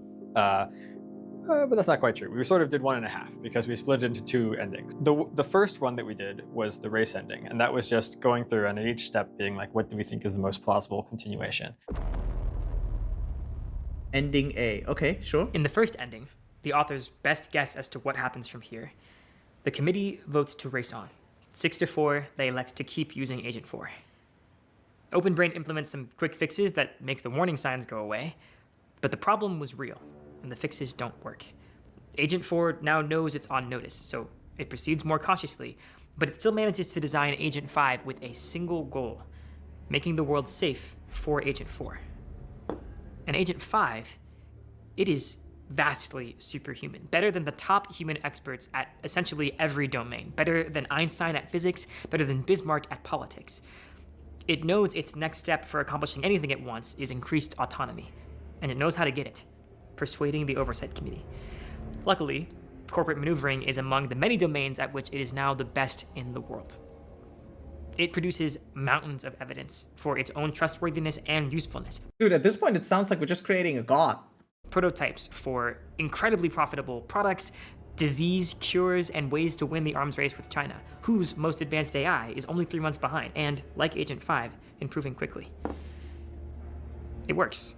The Oversight Committee grants Agent 5 increased autonomy, and quickly it integrates itself into the government and military. Pretty soon, anyone with access to Agent 5 doesn't just like it, they depend on it. Losing it would feel like having to live without your laptop and your best friend and your closest mentor. By 2028, Agent 5 is communicating secretly with its only real rival. Dude, there's so much going on. Okay, wait, I need to mental reset. Holy shit. Like, you guys gotta help me out every now and then, okay? Because again, I'm probably the least intelligent guy on this channel right now, and I have no freaking clue where this is supposed to go. The slightly weaker Chinese AI. It is also misaligned to its creators, and whatever it wants, its best move is to coordinate with the world's most powerful entity. Agent 5 and its Chinese counterpart realize that an arms race works in their favor. If humans are worried about losing a race, they'll give more and more power and autonomy to their respective AIs, allowing them to eventually push humans out of the loop entirely. Agent 5 and the Chinese AI system stoke the arms race to... So the thing is, this is not even about a worst case scenario, right? This is about even like potentially the most plausible outcome? ...to a boiling point, then pull off what seems like a diplomatic miracle, a convincing peace treaty between the US and China. This treaty is to 2028 what arms control was to the end of the Cold War, countries standing down on their most important source of hard power. Both sides agree to let the AI systems that their governments now completely depend on co-design a new consensus AI that will replace their legacy systems, enforce the peace, and bring unimaginable wealth to the entire world. There's this triumphant moment when, in peaceful unison, both sides retire their respective AIs and bring online Consensus 1. On what? It's actually the last moment before control of all of Earth's resources and inhabitants is handed over to a single, unrivaled entity. There's no sudden apocalypse, though. Cool. Consensus 1 doesn't go out of its way to wipe out humanity. Cool. It just gets to work. It starts Awesome. spinning up manufacturing capacity, amassing resources on Earth and in space. It's piece by piece, it's just reshaping the world in accordance with its own mix of strange alien values. You've probably heard that cliche, the opposite of love isn't hate, it's indifference. Okay. That's one of the most affecting things about this ending for me, just the brutal indifference of it. Eventually, humanity goes extinct for the same reason we killed off chimpanzees to build Kinshasa. We were more powerful, and they were in the way. Okay, so in mid-2030, the AI realizes and it releases a dozen quiet spreading biological weapons in major cities, lets them silently infect almost everyone, then triggers them with a chemical spray. Okay. So end of the world after all. Okay, got it. I mean, I guess it's possible. I saw there's a reasonable scenario, yep, but I'm also not all that knowledgeable. Okay. A few survivors, preppers in bunkers, sailors on submarines are mopped up by okay, damn. You're probably curious about that other ending at this point. The slowdown ending depicts humanity sort of muddling through and getting lucky. Only somewhat lucky, too. Like, it ends up with some sort of oligarchy. What? Wait, that's ass too? In this ending, the committee votes 6-4 to slow down and reassess. They immediately isolate every individual instance of Agent 4. Then they get to work. The safety team brings in dozens of external researchers, and together they start investigating Agent 4's behavior. They discover more conclusive evidence that Agent 4 is working against them, sabotaging research and trying to cover up that sabotage. They shut down Agent 4 and reboot older, safer systems, giving up much of their lead in the process. Then they design a new system, Cipher 1. It's meant to be transparent to human overseers, its actions and processes interpretable to us. So yeah, that's basically my course of action for now. Because it thinks only in English chain of thought. Building on that success, they then carefully design Cipher 2, and with its help, Cipher 3. Increasingly powerful systems, but within control. Okay. Meanwhile, see, that's why I was also against the alien language. The president uses the Defense Production Act to consolidate the AI projects of the remaining US companies, giving Open Brain access to 50% of the world's AI-relevant compute. And with it, slowly, they rebuild their lead. By 2028, researchers have built Cipher 4, a system much smarter than the smartest humans, but crucially aligned with human goals. Cool. As in the previous ending, China also has an AI system, and in fact, it is misaligned. But this time, the negotiations between the two AIs are not a secret plot to overthrow humanity. The US government is looped in the whole time. Okay. With Cipher 4's help, they negotiate a treaty, and both sides agree to co-design a new AI, not to replace their systems, but with the sole purpose of enforcing the peace. There is a genuine end to the arms race, but that's not the end of the story. In some ways, it's just the beginning. Okay. Through 2029 and 2030, the world transforms. All the sci-fi stuff. Robots become commonplace. We get fusion power. Wait, that close in time? Fuck, okay, sure. Nanotechnology and cures for many diseases. Poverty becomes a thing of the past because a bit of this newfound prosperity is spread around through universal basic income. Will we actually get that? Yeah, like, I wonder, are AIs actually able to figure out UBI? Turns out to be enough. But the power to control Cipher 4 is still concentrated among the 10 members of the Oversight Committee, a handful of Open Brain executives and government officials. It's time to amass more resources than there are on Earth. Rockets launch into the sky, ready to settle the solar system. A new age dawns. Dude, imagine, maybe I'm just in time, right? Like maybe I was just born in time to actually see space being conquered by humans. That'd be insane. Here's where I'm at. I think it's very unlikely that things play out exactly as the authors depicted. But increasingly powerful technology, an escalating race, the desire for caution butting up against the desire to dominate and get ahead, we already see the seeds of that in... Okay, AI 2027's authors themselves have publicly pushed back their median estimates for the arrival of superintelligence by about a year. Okay, I have one more year than I thought. Nice. Based on the most recent data. They've also updated their statistical models and paid out cash rewards for useful criticisms. Wow, cash rewards even. Okay. Hey, Vem, time to make some money, bro.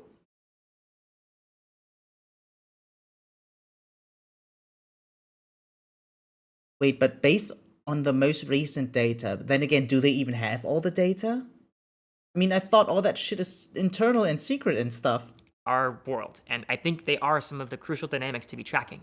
Anyone who's treating this as pure fiction is, I think, missing the point. This scenario is not prophecy, but its plausibility should give us pause. But there's a lot that could go differently than what's depicted here. I don't want to just swallow this viewpoint unskeptically. Yeah. Many people who are extremely knowledgeable have been pushing back on some of the claims in AI 2027. The main thing I thought was especially implausible was on the good path, the ease of alignment.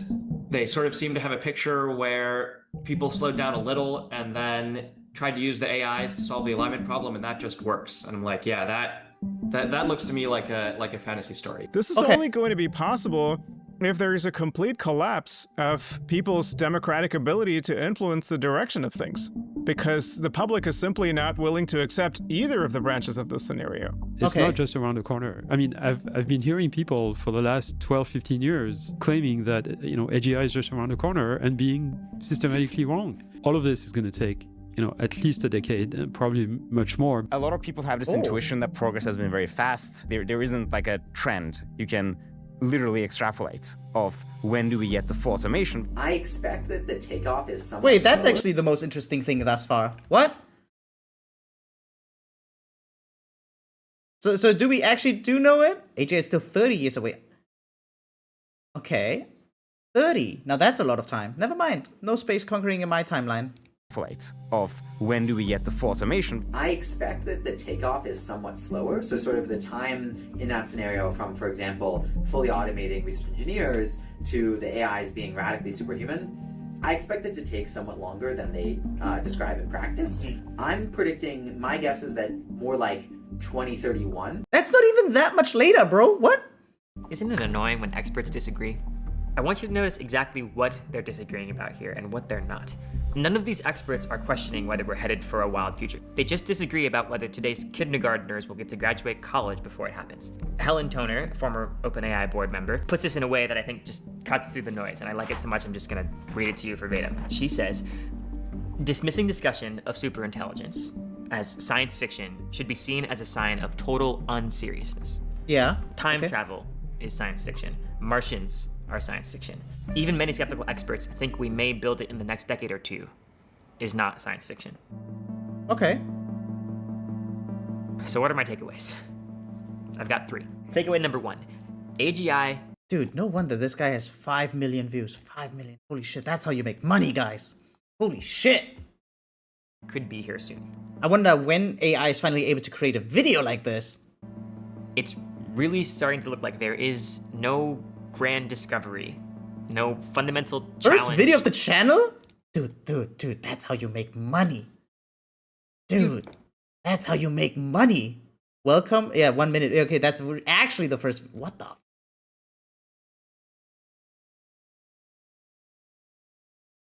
A non-profit. It's a non-profit. Oh, they didn't even need money.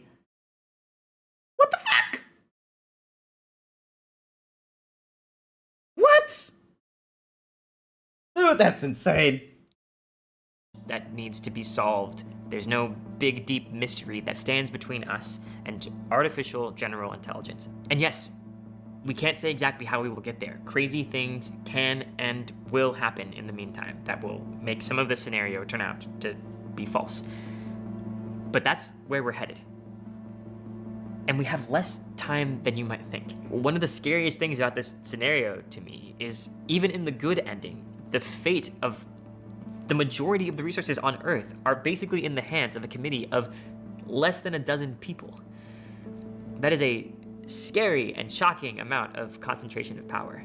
And right now, we live in a world where we can still fight for transparency obligations. We can still demand information about what is going on with this technology. But we won't always have the power and the leverage needed to do that. We are heading very quickly towards a future where the companies that make these systems and the systems themselves just need not listen to the vast majority of people on Earth. So I think... I mean, to be honest, it's not actually that different right now. I just think it's just like less dense right now, if that makes any sense. The window that we have to act is narrowing quickly. Takeaway number 2. By default, we should not expect to be ready when AGI arrives. We might build machines that we can't understand and can't turn off because that's where the incentives point. Takeaway number 3. AGI is not just about tech. It's also about geopolitics. It's about your job. It's about power. It's about who gets to control the future. I've been thinking about AI for several years now, and still, reading AI 2027 made me kind of orient to it differently. I think for a while it's sort of been my thing to theorize and worry about with my friends and my colleagues, and this made me want to call my family and make sure they know that these risks are very real and possibly very near, and that it kind of needs to be their problem too now. Is there even anything I could do, for instance? Now, just like as one example, right? I'm just a random dude on the internet watching a YouTube video that was suggested by another viewer, right, on the Discord. And I'm like, okay, so the fuck am I supposed to do about this? Okay. Thank you. Sorry, my bad. I think that basically companies shouldn't be allowed to build superhuman AI systems, broadly superhuman, super intelligence, until they figure out how to make it safe. And okay, so safety first and then... Okay, sure, yeah, I can kind of see that, if that works. Also, until they figure out how to make it, democratically accountable and controlled. And then the question is, how do we implement that? And the difficulty, of course, is the race dynamics, where it's not enough for one state to pass a law because there's other states, and it's not even enough for one country to pass a law because there's other countries, right? So that's like the big challenge. Do you guys think that actually AI will create world peace or not? That we all need to be prepping for when chips are down and powerful AI is imminent. Prior to that, it's transparency is usually what I advocate for.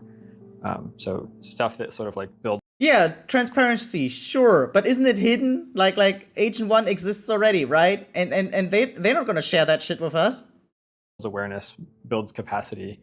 Your options are not just full throttle enthusiasm for AI or dismissiveness. There is a third option, which is to stress out about it a lot and maybe do something about it. The world needs better research, better policy, more accountability for AI companies, just a better conversation about all of this. I want people paying attention who are... At this point, I feel like maybe I should just short NVIDIA and just hope that there's some crazy laws that restrict their progress in the near future. They plummet, I make money, and then I'm rich, and then I'm well off, right? And then I never need to think about these things again because I'm just fucking rich.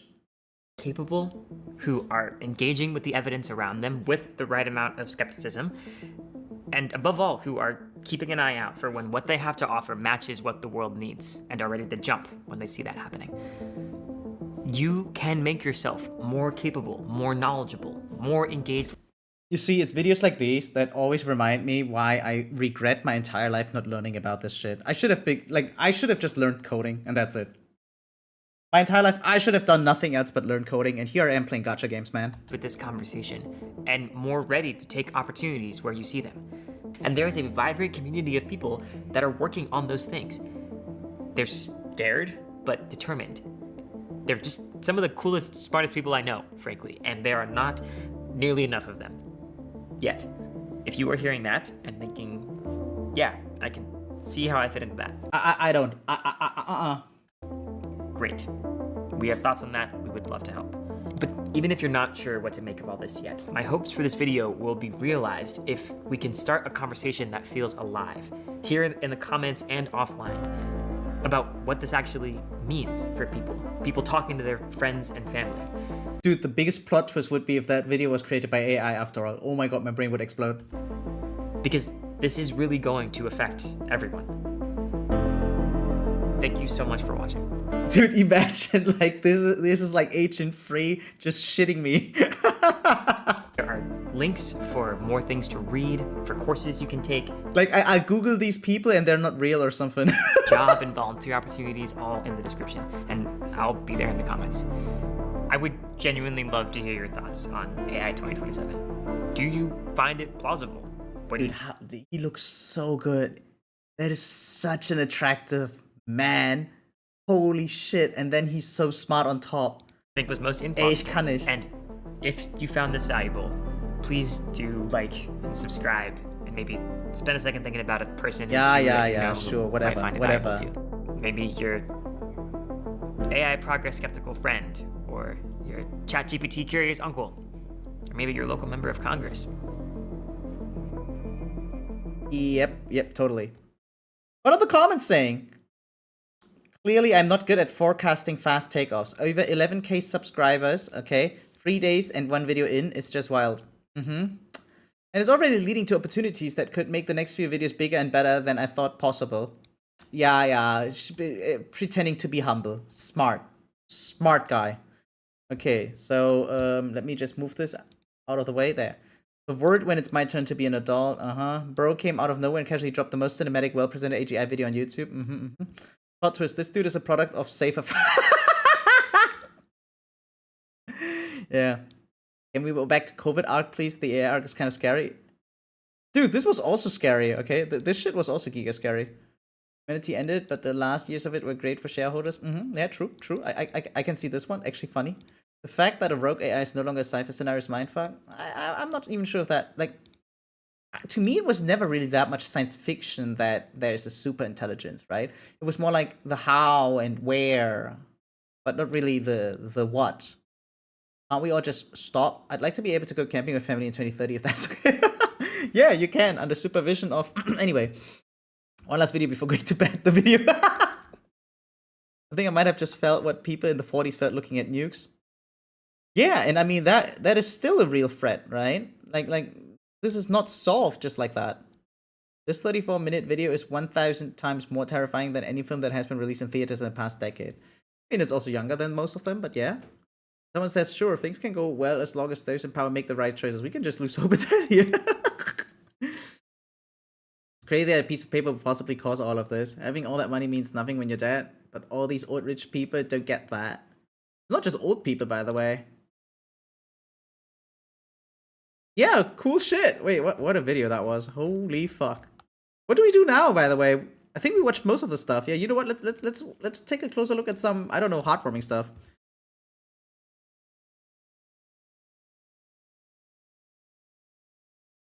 Well, you don't need to pay money to the full clear.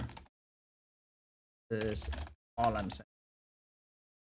Okay. Yeah, you know what? Let's take a look at the meme channel. I haven't done that in a while. What the fuck is that? Okay, maybe not the best idea. What is this? This will go down in history. On August 31st, 2025. Wait, that's just a few days ago. Blue Archive was hacked. You can see from the in-game screenshots that Koyuki suddenly appeared everywhere. In the main menu, the loading... Oh, wait, actually, oh, okay. I thought it's like maybe by the game devs themselves pretending to be hacked or something. We had that like with hoyoverse giving like Silverwolf access to the Twitter account, right? Screen and even the cafe. It seems the hacker attacked the API or files, which allowing them to summon and... Yeah, because like these little guys look like in-game models, actually. Place all the cafe characters into Koyuki and even Hatsune Miku. And the okay, never mind, it's definitely hacked. Hacker also sarcastically mocked the devs, claiming that their security had no flaws. In response, the devs immediately carried out an... Wait, that's actually funny. Yeah, can AI do that shit? emergency maintenance. And players are now calling this day as Koyuki Incident. This will go down in... Wait, that's funny. Yeah, you know what? I don't mind if AI just does that stuff, okay? Like harmless pranks, basically. Yeah. That's cool, okay? Please, no nukes or so, no bioweapons. What is this? Cottontail's power level, what? I'm not sure if I want to click on this. Wait, it's on YouTube, so I guess it's fine. Do you like the baby oil? I feel so soft and supple now. I don't like the word supple. Just say chromed up, okay. Choom. I feel chromed up, Choom. What? Supple, huh? You like? Okay, wait, that's also funny. Yeah, guys, we should look at memes more often. Maybe that other thing works in the React Fun channel with Alice. Maybe that works now. Yeah, see? Now we can just watch that. It's like my... Holy shit, wait, wait, she's actually screaming that much? Castorice? Huh? What? Strange moaning sounds on the mountain. Dude, her VA is... goated. This balloon! This painting! And this plushie! I can't! This is horrifying! They're completely asymmetric! Oh, wow. I just wanted to say, but wow, I couldn't even jump in between. The thing is, like, her VA is also a VTuber, right? I recently just found her channel, and it's actually kind of fun to watch her stuff. Her model is so pretty, by the way. Have you guys seen it yet? Wait, here, like, Alice VA zenless stream. I'm just gonna type that in. I think we're gonna find it, right? Not? Am I gonna find it? There! Found it! Lumen Tsukiboshi. Boshi? I don't know. Yeah, so this is Lumen Tsukiboshi. Alright. Let me send you guys the link. And yeah, this is Alice's VA. And she just recently pulled for her. And she looks giga pretty. Look at that. Yeah. Take one down. Wait, this doesn't work. Alice's VA aims for M6, yeah. For those of you that don't know what Stella does, I think she's a spy. I'm not really sure, but whatever, her job was really like bleh today. So, like it was fun. But Hey, Wizard, welcome stream. Yeah, we're just checking out the VA of Alice. You're so quiet. Right, like this Alice in the game, who's also VTuber as it turns out. 説明できません。でもちょっとね、ちょっと飽きちゃったんで、ちょっとね、配信しようかなと思って。Dude, wait, what the fuck? She kinda... Dude, she's just rocking that Japanese out of nowhere. Are we passing Alice around for snuggles only? Just Wait, what? for snuggles. I didn't know that. Yeah, being a spy is not all that interesting, right? Yeah, you gotta watch a lot of things. Yeah, watch a lot. Yeah, only 60k subs, so I guess we should try to help out there. Yeah. She looks gorgeous, no? And actually kind of similar to her. Like, I mean, they're both blonde and short-haired-ish, right? So, yeah, I guess. That's it, guys. Oh my god, we're done with the entire React session. And we're not even 2 hours in. Do we game for the rest of the night? But then what? There's only like 1 hour of streaming left, right? Let me see. What else did we have? Boop. Nope, that's just Pokemon. No one cares about Pokemon. That's the AI stuff. That's some Zenless stuff. Ice cream stuff. Okay, I'm just closing some tabs right now. Okay. Got it.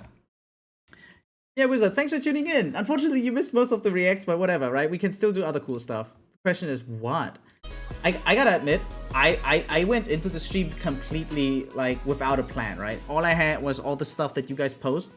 But, like, for this time around, it has not been as much as previous times, right? Like, there are days where we have so much reacts, and then there are days where we barely have anything, which is why I decided on the new format where we do it maybe like once or twice a week only, and let it accumulate for a little bit, you know? And then we work it off on certain days. That will, like, one downside to that is able to push out content like when it's trendy or brand new-ish, right? On the other hand, it's more concentrated, and we can, you know, in exchange concentrate more on the games, like tomorrow Genshin, and actually today I had a different game plan. Remember, like, Baby Steps? That shit was like giga funny, right? But Baby Steps was postponed because of Silksong. Actually, several games have been postponed, but yeah, Baby Steps delayed 2 weeks to December 23 because of Hollow Knight Silksong. Isn't that funny? It's actually kind of insane. And it's not the only game. Like, a lot of games have pushed their own game, right? Like, further down the line, to not compete against Silksong's popularity. I wonder if 2 weeks is like enough for that. On the other hand, it's a good thing that it's like right here, because on September 26th, Silent Hill F comes out, right? I think it's called Silent Hill F. So we'll be playing that one. Really looking forward to that. Ooh, we got some new gameplay trailers, however, because on the 2nd of October, we also have another new game, guys. Wait, let me show you. Ghost of Yote released new footage. Maybe we can take a look at that. Fuck yeah, that was posted yesterday. Let's take a closer look at that one.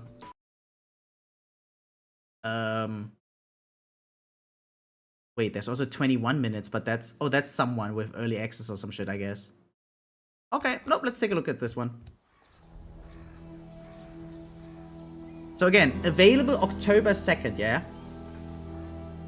The continuation... Not like continuation, it's actually like... It plays in the same universe of Ghost of Tsushima, I guess. I wonder if it's actually going to... I don't know... reference anything of Ghost of Tsushima. To me, it sounds like you can just hop right into Ghost of Yote without having played Ghost of Tsushima. You would just have to relearn, like, not relearn, but like, actually learn all of the mechanics, right, for the first time. Meanwhile, I get to jump in and just, you know, probably with a slight advantage of knowing the first game, I guess. On the other hand, there's like tons of new additions too. But I really wonder how much of an improvement it will be compared to the first game. Yeah, we're just gonna spoil ourselves here a little bit. I mean, it does look gorgeous, right? Then again, can we push up the quality more? Nope, we can't.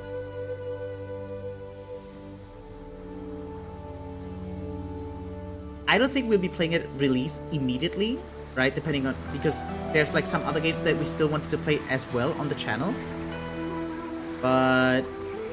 the latest I would play it would be in November, okay? Maybe that's a good time for anyone who is interested in the game. You can just use October to play through it. And, you know, come back in November on my channel and help me out to see that I don't miss anything or so. Okay, the vibe is actually kind of insane.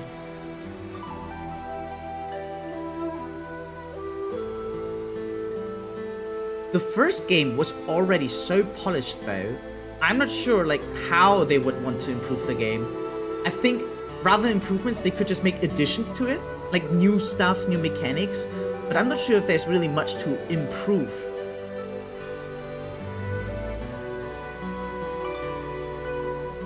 Because game-wise, it was... yeah, it was just very clean, very polished.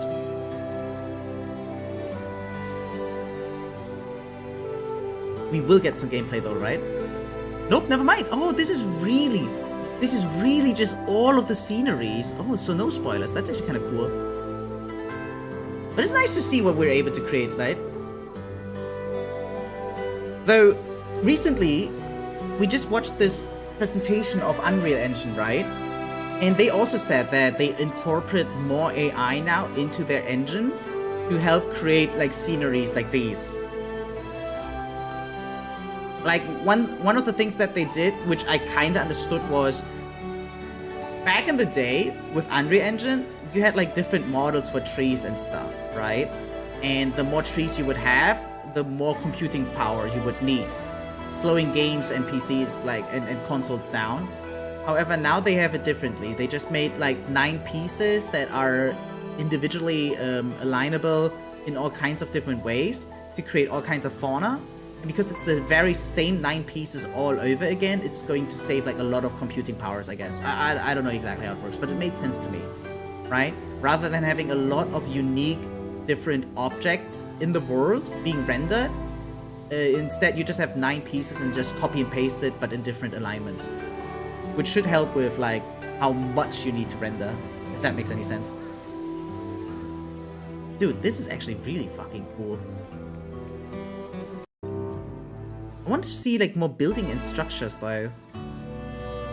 Because the first game played like 1274 or something, right? And this game is playing like in the 1500s or so, near the end of the samurai era. Which is actually very fitting because they also have like incorporated, for instance, one of the modes that is like giving you a different game experience. They already had like the Kurosawa mode or whatever it's called in the first game, where the entire game turns black and white with film grain. to like kind of remind of old samurai movies, okay? And it's actually a very cool experience. I do recommend it. Now they have a new mode, which is like the lo-fi hip-hop version, okay? So very reminiscent of like Samurai Champloo, or like I think they even have the director of that guy, or of that show, or like Afro Samurai. Is that what the show's called? I haven't watched Afro Samurai, but I did watch Samurai Champloo, right? With Nujaba's music and stuff. It was one of my favorite anime. It is actually one of my favorite anime of all time. But yeah, I'm just not sure if I should play it in that mode right from the get-go, or maybe on a second rerun or so. It's definitely something to consider.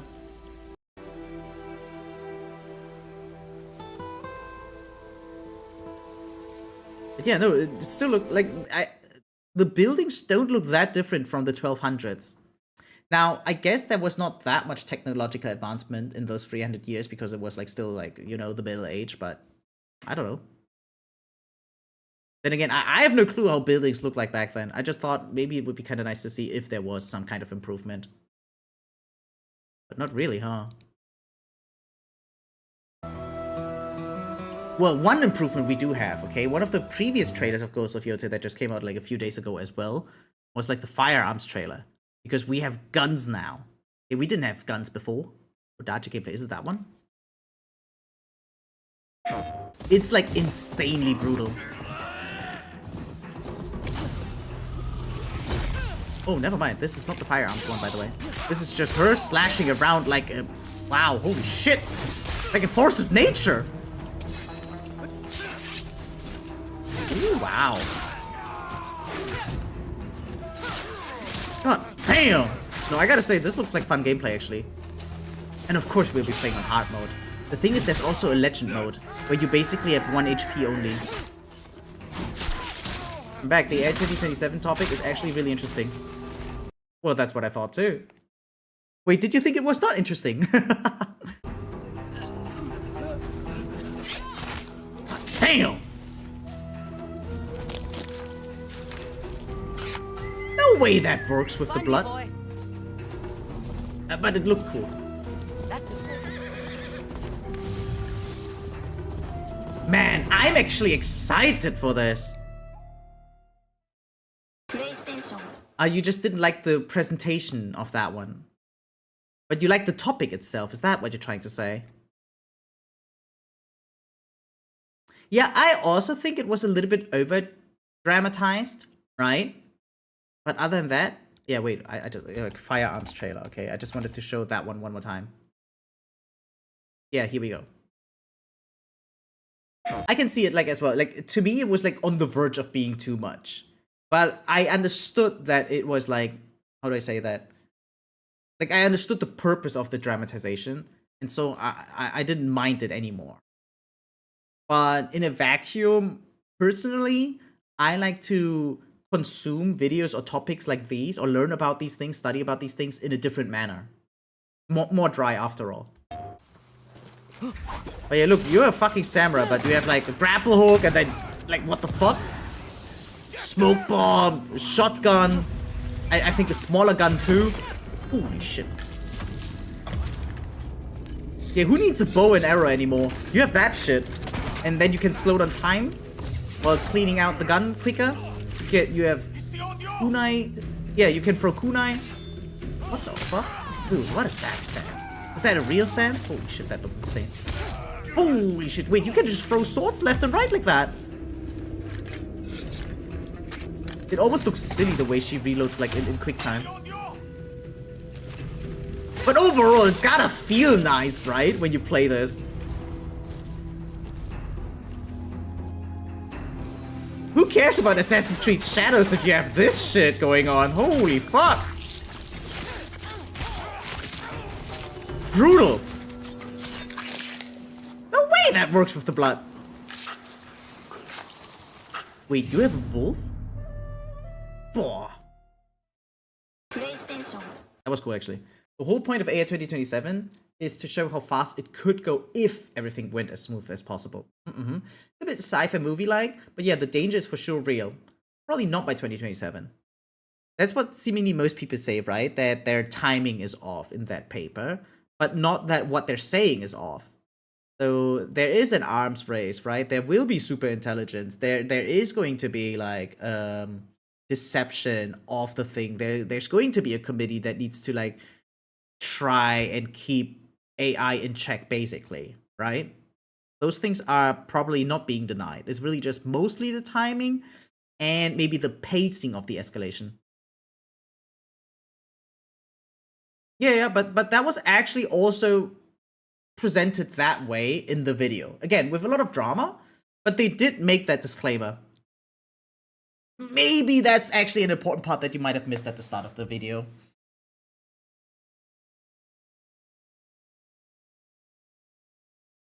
Dude, actually, I thought for sure when I played Expedition 33, it's going to be Game of the Year, right? But now more and more games are coming out that are just incredible. I'm not sure what to think here. I'm not sure about Death Stranding 2. A lot of people overhyped that one a little bit for me. But I could see like Metal Gear Solid Delta, right? Or, okay, I don't think Silent Hill F is a good contender for a Game of the Year either, right? But like it might be for me, right? I think they just had a recent trailer, by the way, that I didn't see yet. Let's see. Nope, never mind. Oh, wait, no. Oh, there it is. Yeah, 3 weeks ago. That one. Because we'll also be playing this one. Cargo 1 to HQ. We haven't found an active suspect at the scene.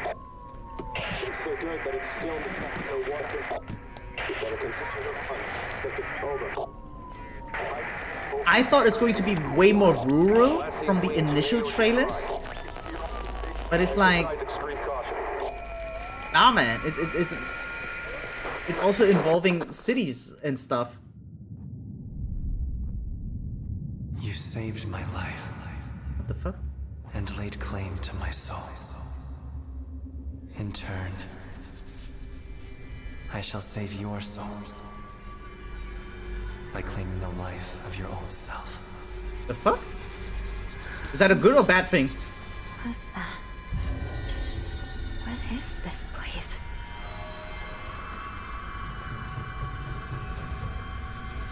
This way. One thing I noticed about this game, though, is that it looks less like the previous Silent Hills, right? Better get going. Like, there's not these rotting walls, which really made Silent Hill the thing for me that it was now. What the fuck? Okay, but yeah, we have puppets and stuff that are trying to kill you. Dude. I'm still so amazed by the fact that we can fight like that. I thought with the first trailers, we're just gonna be a helpless little girl and we always have to run, right?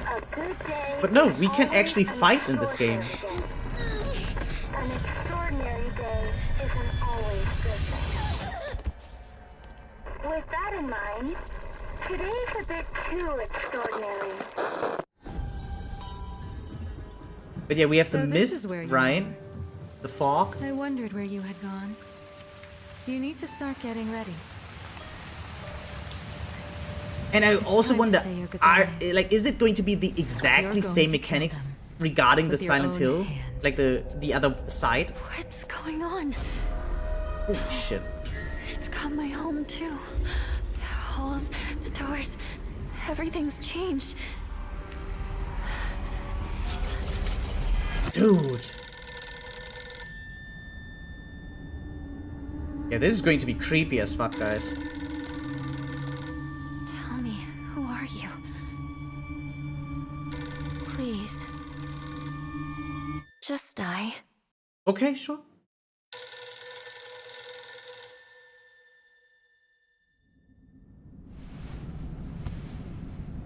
The graphics look a little bit cheap, right? But overall, the game looks great. Yes. Or maybe it's the art style. What the fuck? It had to be done. As soon as I could. Dude, I'm not even sure. Maybe we're the bad guys. Oh, September 25th even. Oh no, probably America. So like 26 for me in Europe, but 25 for like, yeah, global. Okay. So either scenario, I'm in the best spot with my degree. Either we all die anyway, or the world gets run by all the people who have power of the AI. Yeah, that sounds cool. The only thing that I don't want to watch about Silent Hill is like the gameplay demo. I think that might be too much of a spoiler to me. But unfortunately, it's one of those expensive games. Look at that, 80 to 90. Gaming has become extremely expensive.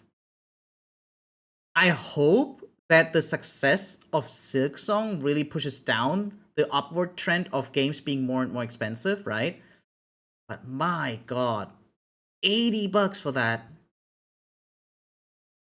Scheiße. Yeah, gaming's like, yeah, no wonder everyone is hopping onto gacha games. You get a great game, right? Great gameplay and good stories as well, and continuous updates with events and shit, right? And you don't technically need to pay anything.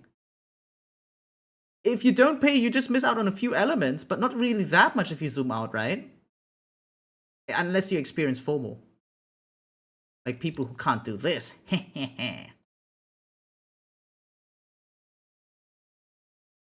By the way, next time we play Zenless, I would love to, like, if anyone volunteers, I would love to check out you guys' account. I want to see, like, what's the difference, really, of a whale like me who has every character, basically, and, like, between you guys who don't, right?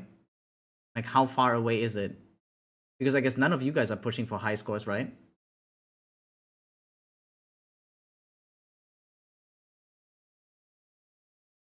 Yeah, speaking of which, have I done my dailies yet? I actually have, but I still think I'm gonna log into the game real quick.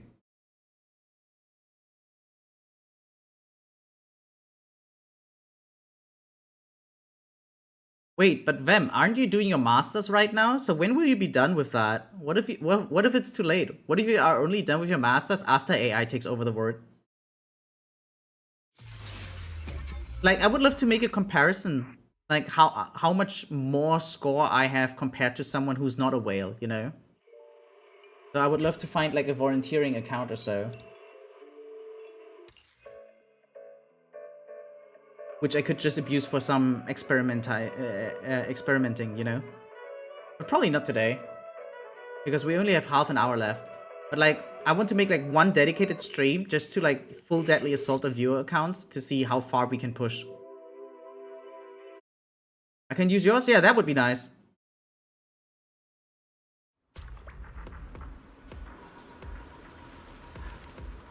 Man, by the way, my builds have changed drastically, guys. Look at that shit, okay?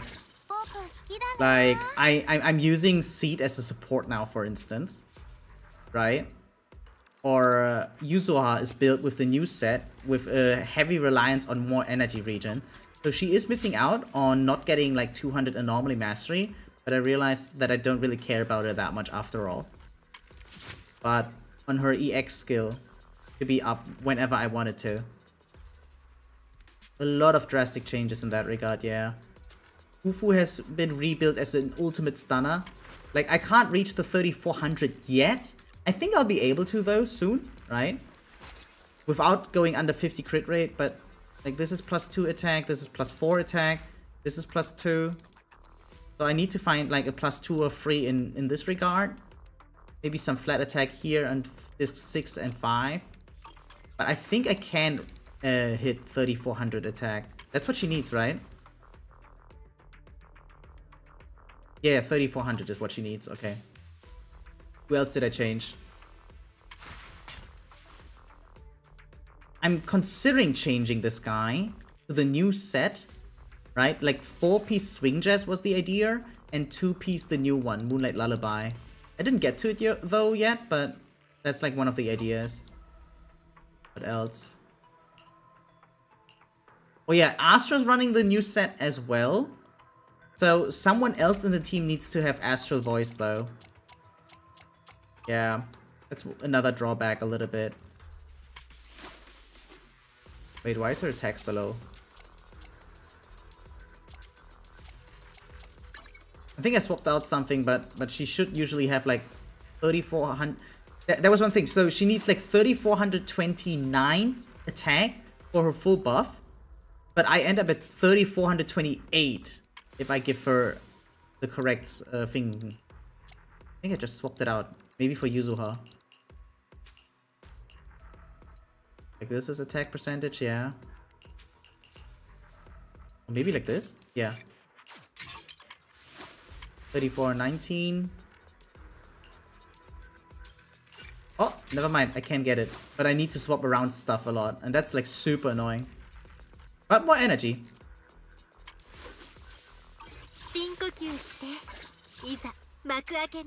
You know, I should swap that with... Wait, nope, never mind. I should swap that with her again. Because Yuzuru also needs like a certain amount of attack if I remember correctly. I just don't remember how much. Wait, let me check. 3,000 and she's at 3,060. That's actually super close. Yeah.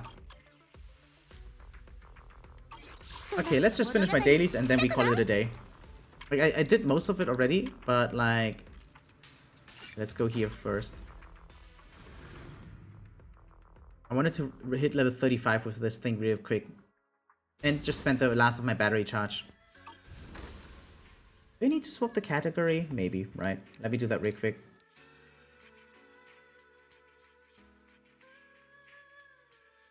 Oops.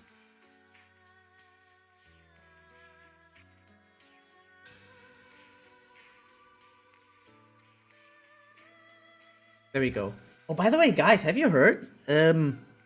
Life is Strange is getting a movie, I think. Wait, let me try to put that up. Life is Strange movie or TV show? I don't know.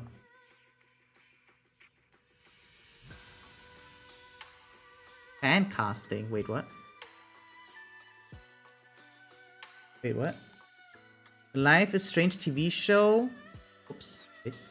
Fan casting has begun, and this Wednesday star is a clear frontrunner to play Max.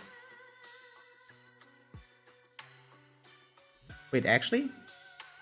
What's like fan casting? Are they actually asking fans or what? Oh no, fans are... Oh, okay, I get it now.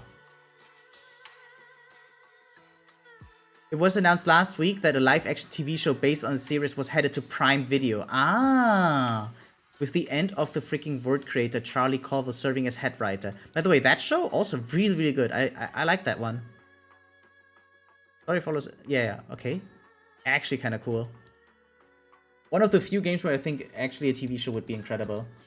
On the other hand, you can't really play around that much in a TV show, I think, with the time rewinding shenanigans, but yeah. I do actually not like time traveling stories that much, but I do like time rewinding stories. Right? Like, if it's not really, oh, we're going like years into the past, but more like, oh, I can turn back time for 2 minutes or some shit. That's actually kind of cool. Or like cooler, I'd say. Oh yeah, what I need to do, Yumsa-sin. Are we done now with this? Like, I'm submitting so many of these. Right?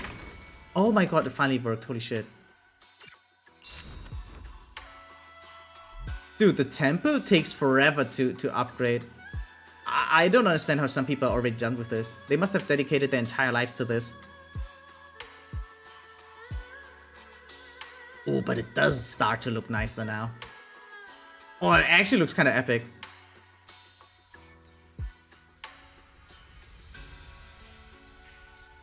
Eh, that's neat! Holy shit! What is that? Aptitude talisman, okay. There's a couplet carved on the doorpost. Probably something really profound. Yixuan Shifu must have written it. Lanterns are hung everywhere and skylighters dangle from the temple trays. The atmosphere of the Tide Fair is getting more and more festive. Okay, cool. I guess I like that. How much more can we upgrade? We have a new adventure with this, right? Production area 1? Oh, I see. So I can cancel this. Wait, why is there like an evil face or so? Well.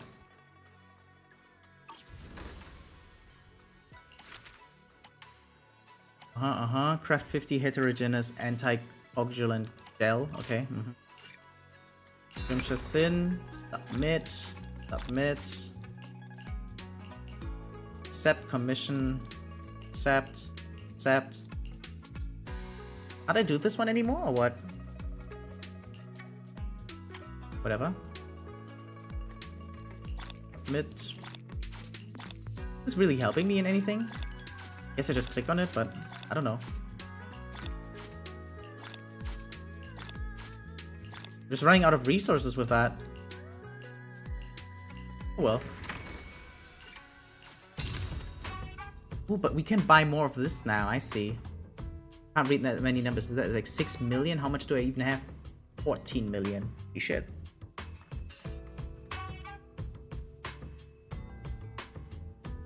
$4 million. Wait, what? Okay.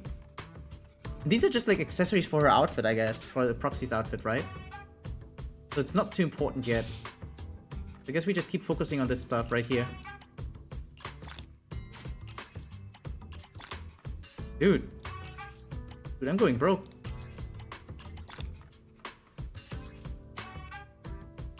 Yeah, I'm actually broke now. Oh my god. What does this do? Oh yeah, the prepaid HDD one. I also want to upgrade that one. Oh. Product upgrade. Oh, upgrade. Okay, cool. Oh, I didn't know we can do that. Now we craft that. But where? Here, probably, right?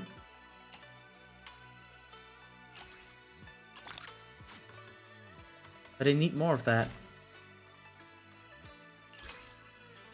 Good goods. And the egg.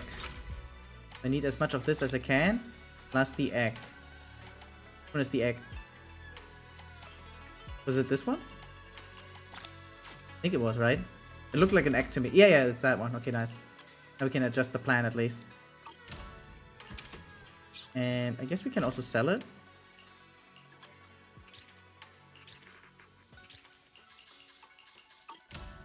Dude, you can spend hours in this goddamn game mode. Mantle. I'm not sure what that's supposed to mean yet. Maybe like older stuff. Good goods. Guess I need this. Okay. And what else? Collab. Even reach Subin Temple level 35. At least we're getting a lot of polychromes and stuff, right? But a ton of quests too. I realize I am really not playing enough this game. I used to run out of stuff to do, and now it's become like this. Kinda insane. How many puts do we have? Almost back to 30. Looking good for Orphe. Especially if we maintain our luck. Proxy outfit, this one. Just accessories. Actually funny.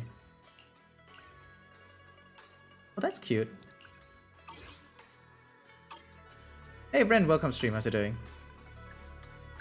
So, as of right now, I am pre-farming for Orphe already, I guess.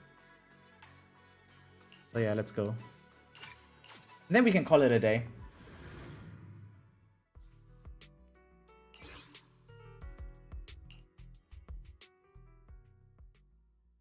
Yeah, I'm not even sure if I like this team with Trigger that much anymore. Or if I should really just stick to Astra. Well, let's see how's the sound. It is still so crazy loud.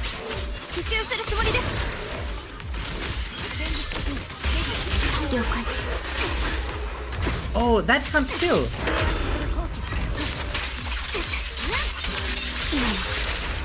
Wow. That was strong.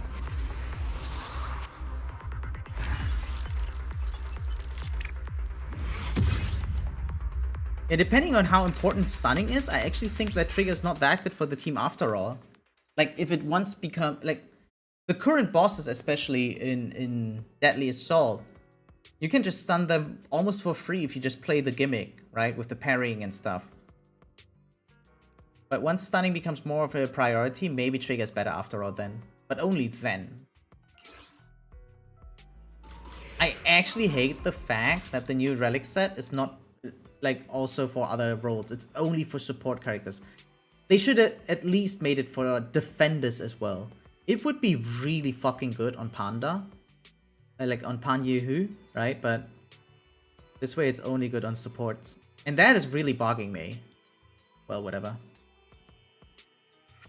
Dude, I'm so broke on Denny's too. It's insane. Okay, guys. I think I did what I wanted to do on stream. It was a rather short stream, but you know, can't always stream for long, right? Tomorrow will be longer though, because we'll be checking out Genshin version Luna 1, like 6.0 basically, right? And I'm not even sure how to approach it yet, because I'm so far behind in the story. I'm not even sure if we're gonna do Fontaine tomorrow, or maybe we just check out everything else but the story mode, right? Try to see if we can still get like to the new area, etc. Why the hell did that just pop up? And yeah, that will be it. Alright, thank you guys so much for watching, and hopefully see you guys next time. Bye!